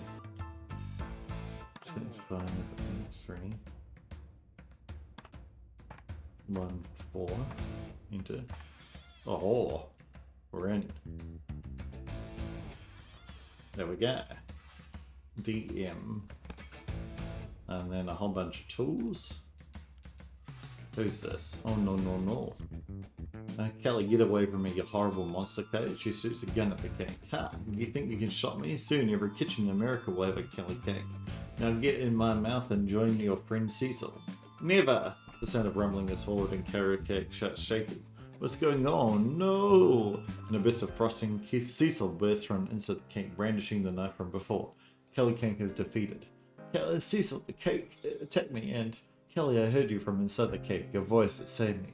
No, Cecil, you save me. They kiss. All of a sudden, Cecil is here to protect you. All of a sudden, Cecil, he won't make you cry. All of a sudden, Cecil will show the respect you're due right from the oven. A loaf made from lovin'. All of a sudden, Cecil's your guy. Suddenly Seymour is there too. As you can tell, I'm no good at doing the high parts. Samantha, have you seen the backup Cecil costume, Act 2? It's missing from the understudy rack. Do not repeat this, but I'm wondering if Angie misplaced it. I don't want to point any fingers just yet, but try to keep an eye on her today. Maybe she's distracted by the thing she's got on with going with Candace, but says off Pam. And then, coffee problem roasters, okay, the cappuccino. And then easy sleep, premium sleep app. Yeah, so she did add the easy sleep to the thing. And then this is D. Memorize this note and destroy it. The day of reckoning is approaching, and I'm counting on you and the other two to make this work. Painted discounts from me in the lobby bathroom. The unisex one that locks. Something will help me blend in backstage. Also include the door code. Just the middle part is fine. I know the trick. A will then assist me in the final transformation, and K would have cleaned the way for my grand entrance. Offer him assistance if he needs it. When I return to power, you'll be gratefully rewarded. I cannot wait to confront the rot that's plagued this beautiful theatre. Let's make Birch great again. Mason, oh no, he's Donald Trumped it up. Stagehand apparel, theme. Okay. And then we've got a coil of rope, a whole bunch of t-shirts and jeans that are dark, the other stagehand apparel, the beard, the antlers, the fake antlers, the good old can of cake frosting, and Nash. Alrighty, and this is RM. Poster, place all costume items including light belts and undergarments in the basket for wardrobe to wash. Lead actor items will be collected by Angie. Ensemble items by Samantha. Do not eat in costume or wear any part of your costume outside. Okay. So I kind of know what happened here, but prior, let's figure this out. There's the person that got get me out of this damn dumpster. I need to be on stage for my song. I'm sorry, man. You've been kidnapped. As part of a nefarious plot. Oh, where's the final little thing over here? No. This way. Wait a minute, what was here?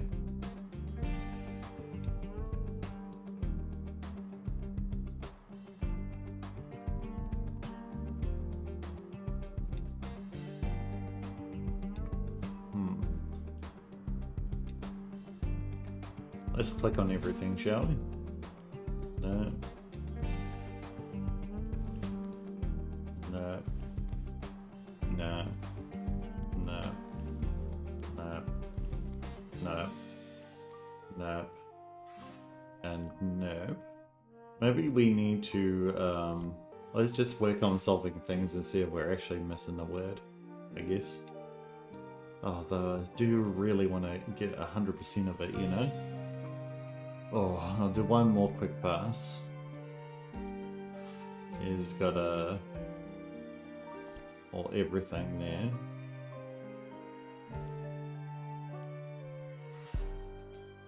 Yeah, this is after the Kank gets shot.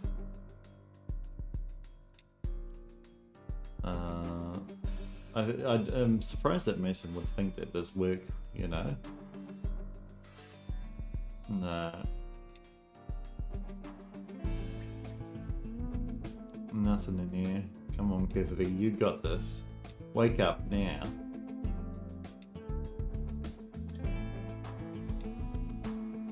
Alright. I think that is my final little pass. I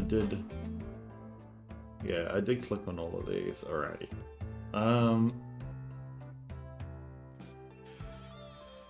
Yeah, let's just try solving it and figure out if we need anything else while we're here.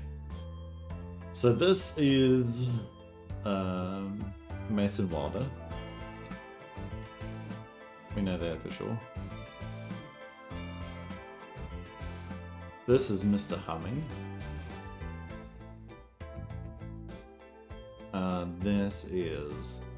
This is Cassidy. No, not Cassidy, Candace. Now,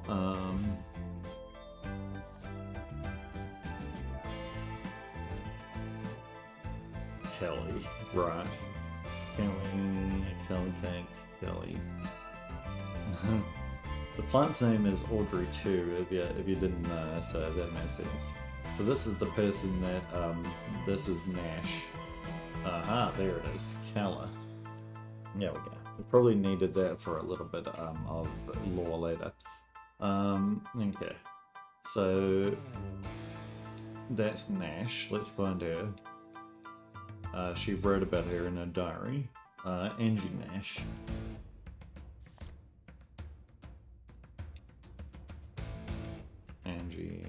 No, this is Angie Nash. Now this is the okay, this is Maloney.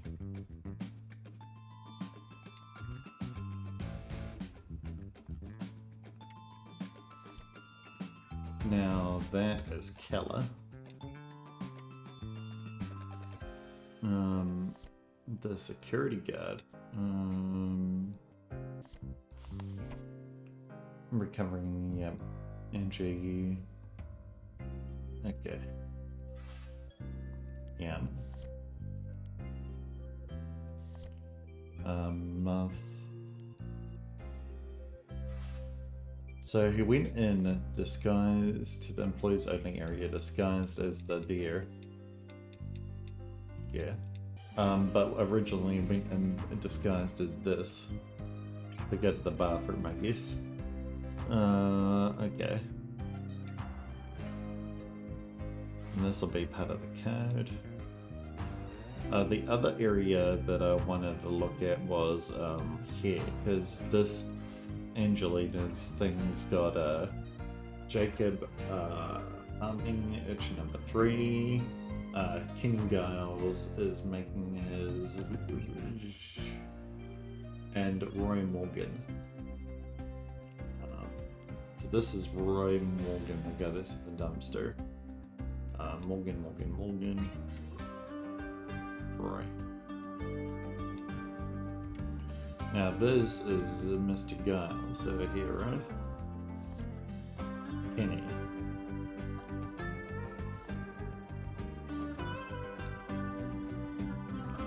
Giles. Now, what was Mr. Humming's name? I remember reading it over here. I just didn't put it in my brain. Jacob. Good old Jacob Humming. Now, the people that do cleaning over here. So we've got ensemble items by Samantha. That's Samantha down there. And then this is Nash. Angie, yeah, perfect. Now the security guard guy is called, because he's got a note in his pocket, D. So whatever person's name starts with D, Derek. And I saw Derek somewhere. It was here, right? No.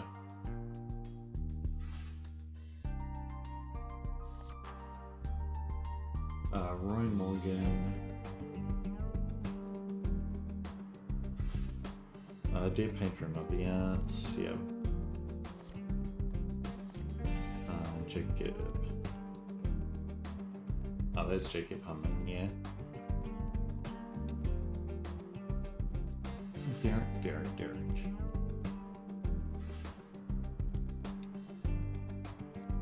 I feel like I've read all of these. And, there's no Derek mentioned, right? Angie. Okay. A letter from Miss Sweetie. Derek. Now that Miss Hilliard. So yeah, Mason's plan was, of course, to come in and intimidate his ex-partner. Really lovely guy this guy is. Yeah. Oh, this is Derek McGloin. There's his last name. There we go. Okay, so now we're at the solving stage, where we know that Cassidy Hilliard was scheduled to give a speech lecture. There's a word for it. Guest lecture. At the Birch Theatre, so Mason, good old Mason Wanda, decided to confront it. He had been banned for intimidating actors in the past, so he needed accomplices in a series of disguises to get inside.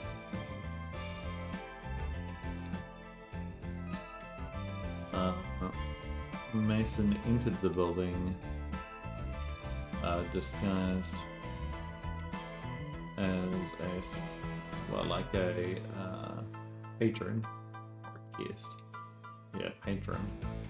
But mid-performance disguised himself as a security guard and snuck backstage with the help of good old Derek McCloy. The I guess stagehand. Oh, the security guard. And this is Candice Maloney.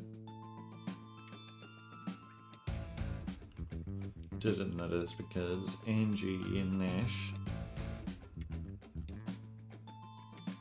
gave her a coffee with a sleeping pool inside. She also helped by stealing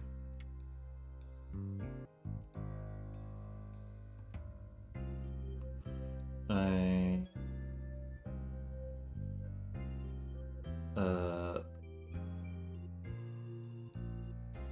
knife for Mason.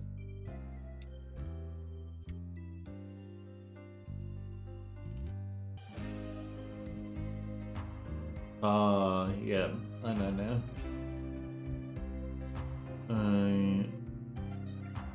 Stagehand's wrench.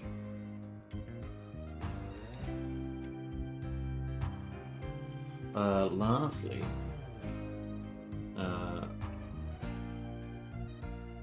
hiding him in a dumpster.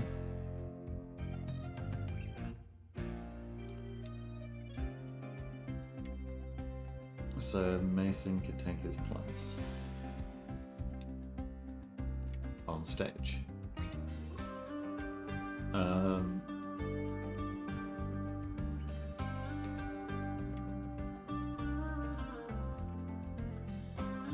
Helped by attacking the actor.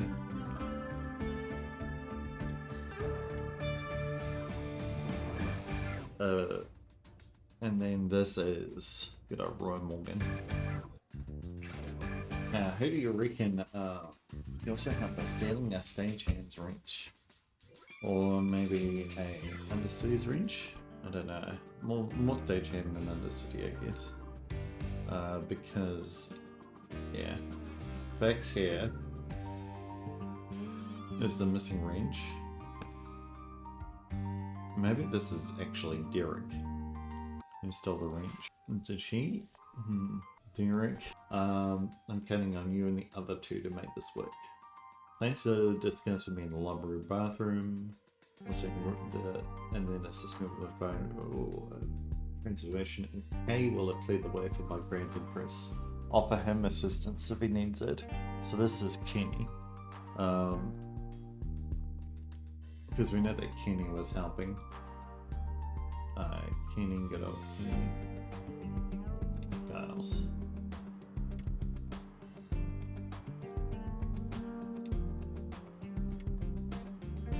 Okay. Didn't notice because she also helped us stealing a stagehand wrench for Kenny, perhaps. Because Kenny had a wrench on stage.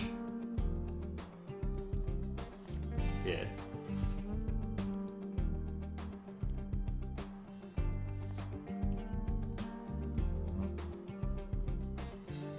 Cassidy was eager to give a gift to share the booth through, so Mason and Walder decided to confront her. Or intimidate her, I guess. The other thing is that he was banned over here, right? There's a letter here. For intimidating actors during shows. Intimidating actors in the past, so I needed an accomplice and a series of costumes to get inside. That's kind of right. Backstage bathroom. Okay. Mason entered the building disguised as a patron, that's right. Yeah. But then mid-performance disguised himself as a security guard. Because he disguised himself as not a security guard, as a stagehand, I guess, or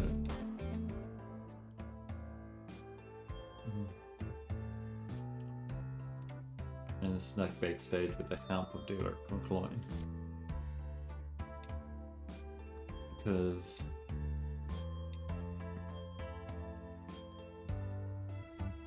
yeah, are you a stagehand or a? Yeah, you are a stagehand. Alright.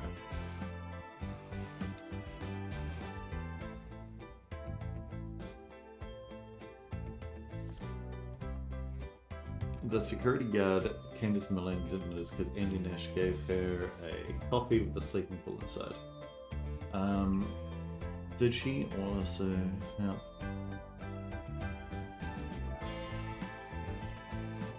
Because you'd think that he would just give her the wrench. Samantha, have you seen the backup Cecil costume? Act 2. It's missing from the understudy rag. I do not repeat this, but I'm wondering if Angie misplaced it. I don't want to paint any fingers just yet, but just trying to keep an eye on it today. Maybe she's just been distracted. Okay, so she stole a costume.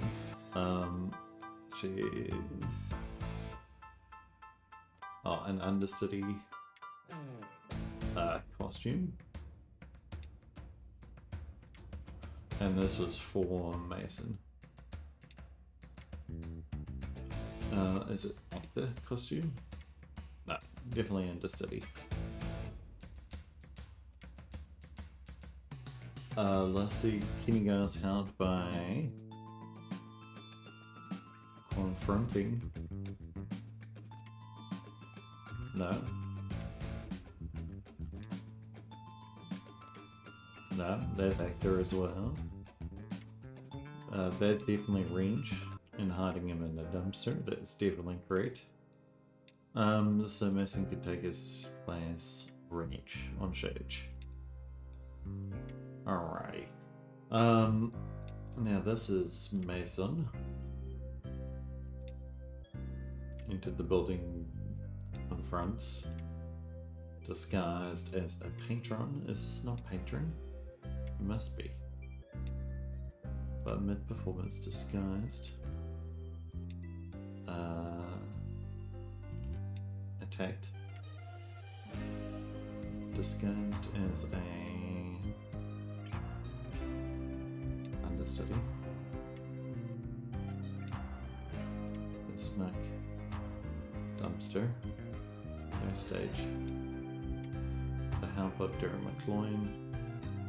The actor. Security guard. And just because he gave her a. This is definitely coffee. No. With a song inside. Obviously. She also have a feeling and understudies costume for Mason. That's all correct.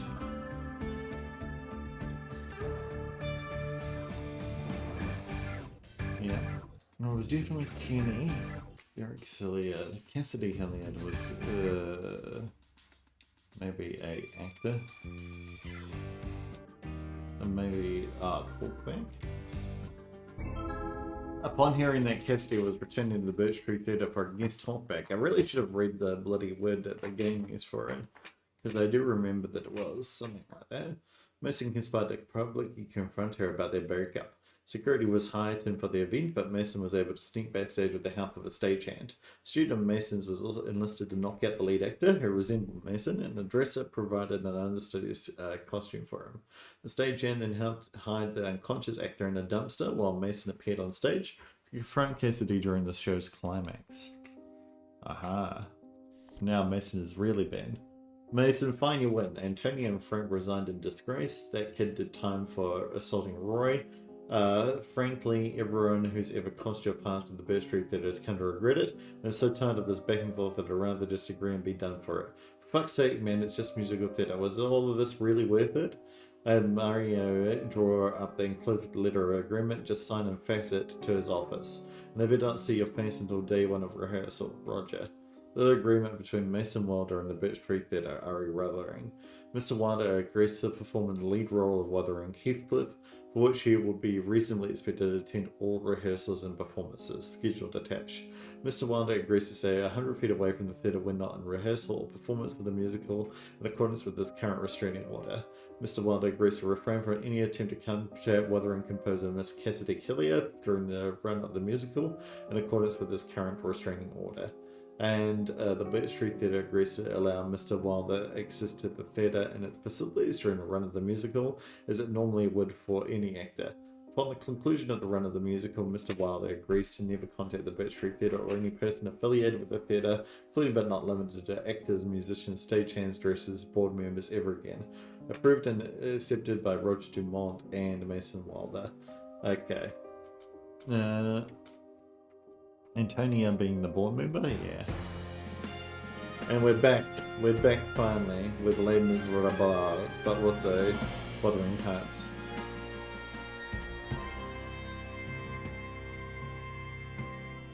And no one's here. Jocelyn, what is it? Something about a tarnished tool? Tarnished fool. Yes, just a tarnished fool to blame and a stepping stool to fame. What a guy, wouldn't be the first time he wrote his own alternate lyrics. I like Tarnished Tool better. Another drink? So this is like a little chaos party here.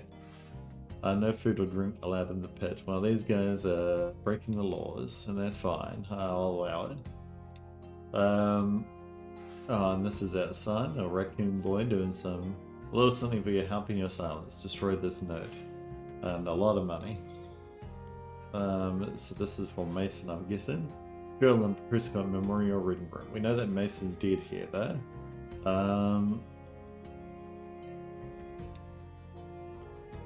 The security room.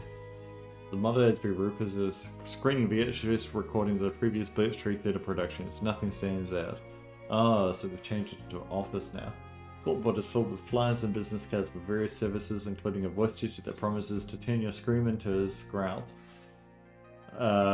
Coffee table book called Everything Was Magical. How Stalkham wrote foibles.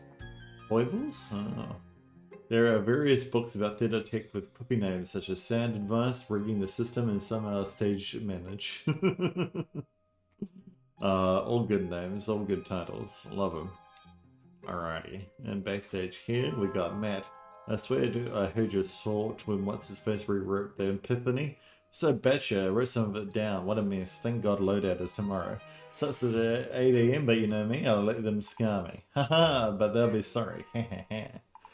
So this is making fun of Mason for rewriting some of the lyrics, I guess. Reminder, assistant stage manager must replace all water bottles before every performance. Okay. And so this is just in case they get poisoned or don't get poisoned. Below her, she says, I'm below her, just a mutt without a name, free to kick and free to shame, 'cause I'm below her. By God, I'll show her that I can beat back every blow and leave the listening below. Yes, I'm stronger than she'll ever dare to know.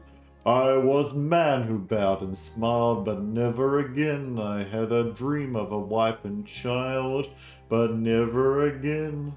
Every greedy vile foe bears the guilt of my death blow. Haha, what a clown. Lots of rewrites dressing rooms. Okay, let's go see the dressing rooms there. There's Mason. Finally dead. The broken violin, of course, is jacket. So he planned to kill someone with belladonna, it looks like. Whom it may concern. Right. My life has not been without its shortcomings, but on the whole I've been blessed. My greatest blessing by far has been the pleasure of serving the community of the Birch Tree Theatre as a leader and a performer. It gives me no pleasure to leave behind the contents of this envelope, but I feel it to be my duty and my one shot for redemption. Inside you'll find evidence of this organisation's corruption and the crimes committed by its board members. My attempts to right this ship resulted in my oust from the board years ago, and my admittedly naive threats to bring these crimes to life have only imperiled my own life. I've seen this organisation, sure, but I surely will not see those heights ever reached again in my own lifetime. Perhaps though the revelation of the evidence I have found will be the first step towards a brighter future for the BTT. Theatrically yours forever, Mason Wilder. Charles Gibson, deceased. Murdered Christopher Gardner in April of 1975 by staging an accident in Theatre Gobby. Gibson saw himself as a driving force in the theatre's opening and was jealous of Gardner's leadership role, so he decided to take a bent. A note from Gibson demanded his staff to loosen lightning fixtures in the lobby. Dan Predley, deceased, murdered Hans Fleming. No, that's not true, you did it. October 1978 by dropping a set piece onto him in the orchestra pit. Fleming was cuckolding Predley, and despite Predley enjoining the arrangement, Fleming threatened to blackmail Predley with the information. Evidence detailed account of the cuckolding sent to Mr. Predley by Mr. Fleming.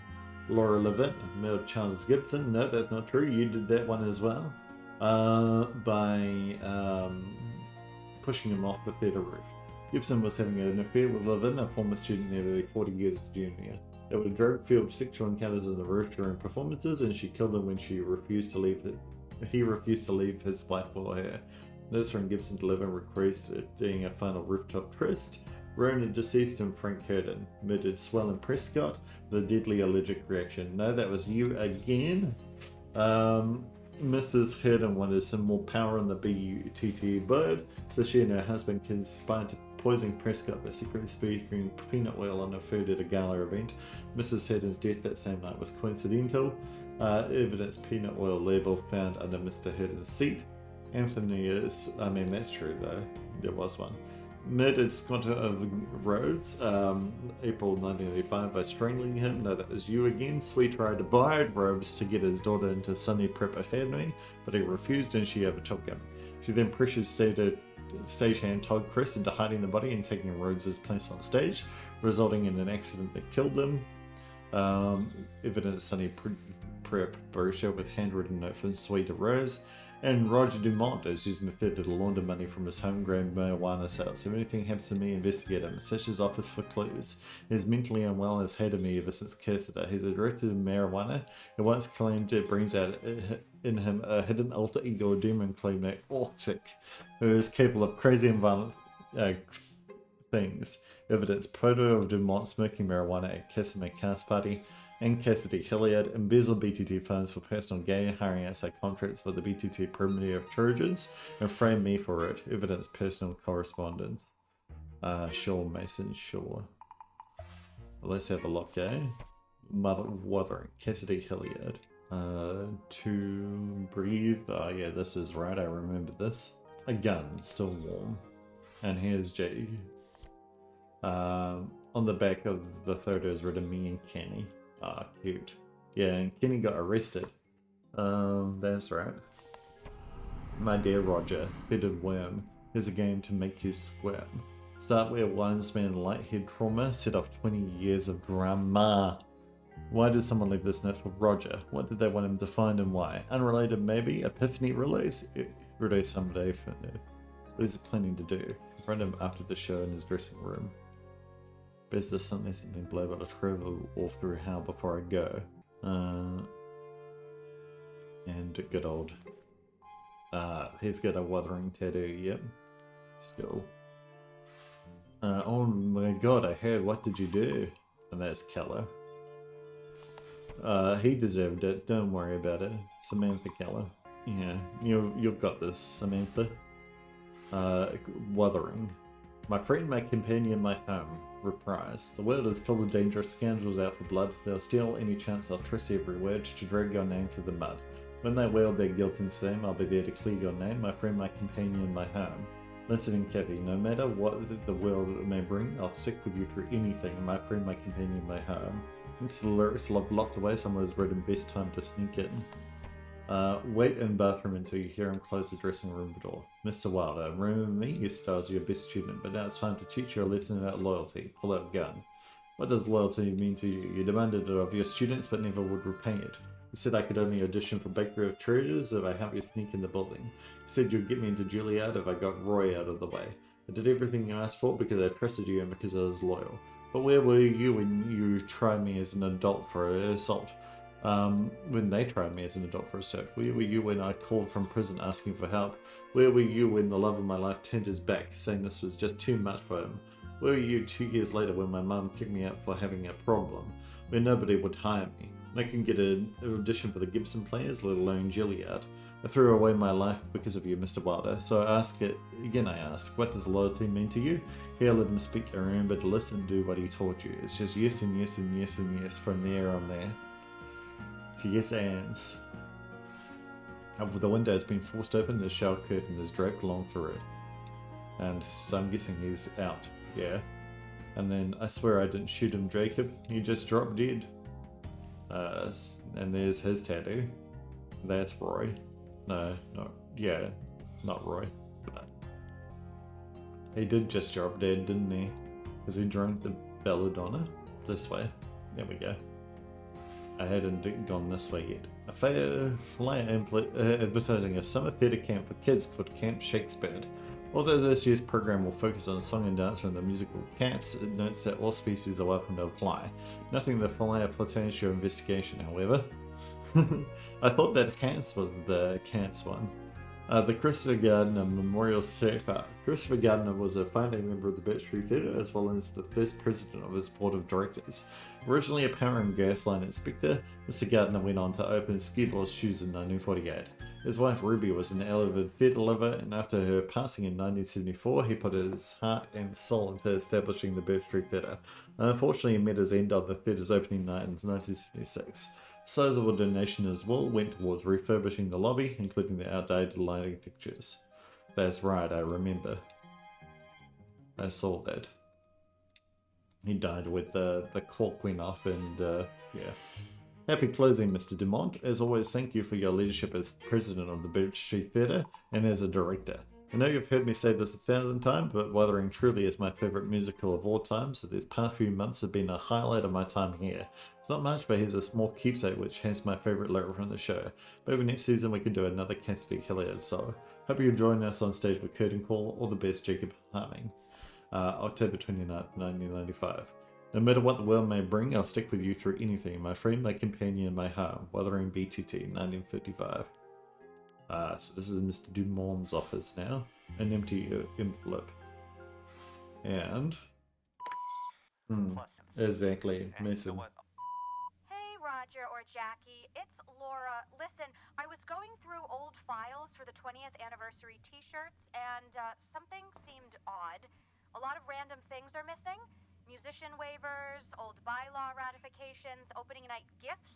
It's going to make finding old signatures for the shirts a lot more complicated. Someone's gone in and Keep stolen harping on this, everything. but maybe the office open door policy isn't such a great idea, okay? Oh, and happy opening. Yeah, someone's been out stealing a bunch of things. Okay. The Oz room. That's right, we've seen this. That's a code. Opening day of the Birch Street Theatre, April 1st, 1929. I wonder if the code's still Hans, like it was previously. We can try. Let's try. No, no longer Hans. She's changed it. Nothing up here on the roof. Just a dead tree and the moon. Spooky. But we need to get into that diary somehow. Allegedly this way. BTT supporter. I mean, we're probably going to have to get into that. But I haven't found any clues. Maybe it was in here.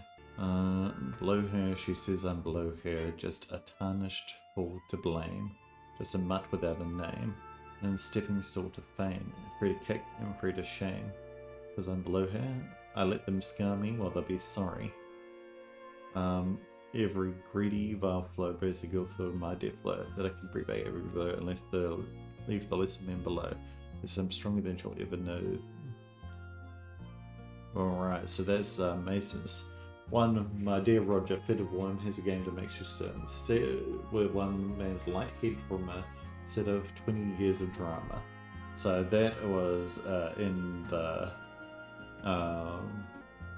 one man's light head from was here in the opening area. Where was it? The opening area is here, right? Perhaps this way? It's somewhere around here. Here. This is where it was. Cats. What was it? Originally, unfortunately, mid as the end. The opening door is he the light fixture fell on his head from there, you know? But where are we getting a letter from? That's what I want to know. And this is where we could put people's names in, I guess.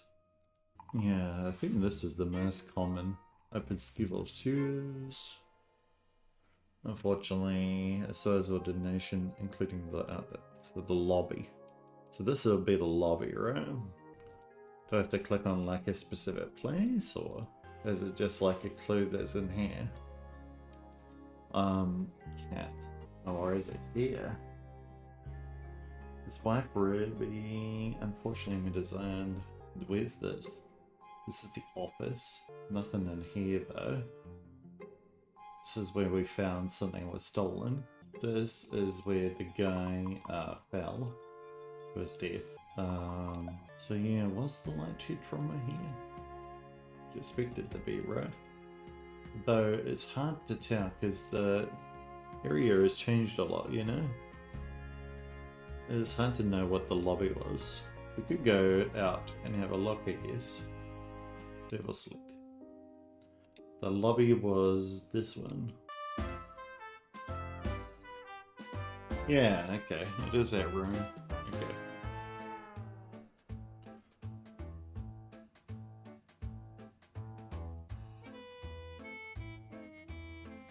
And there's Mason there.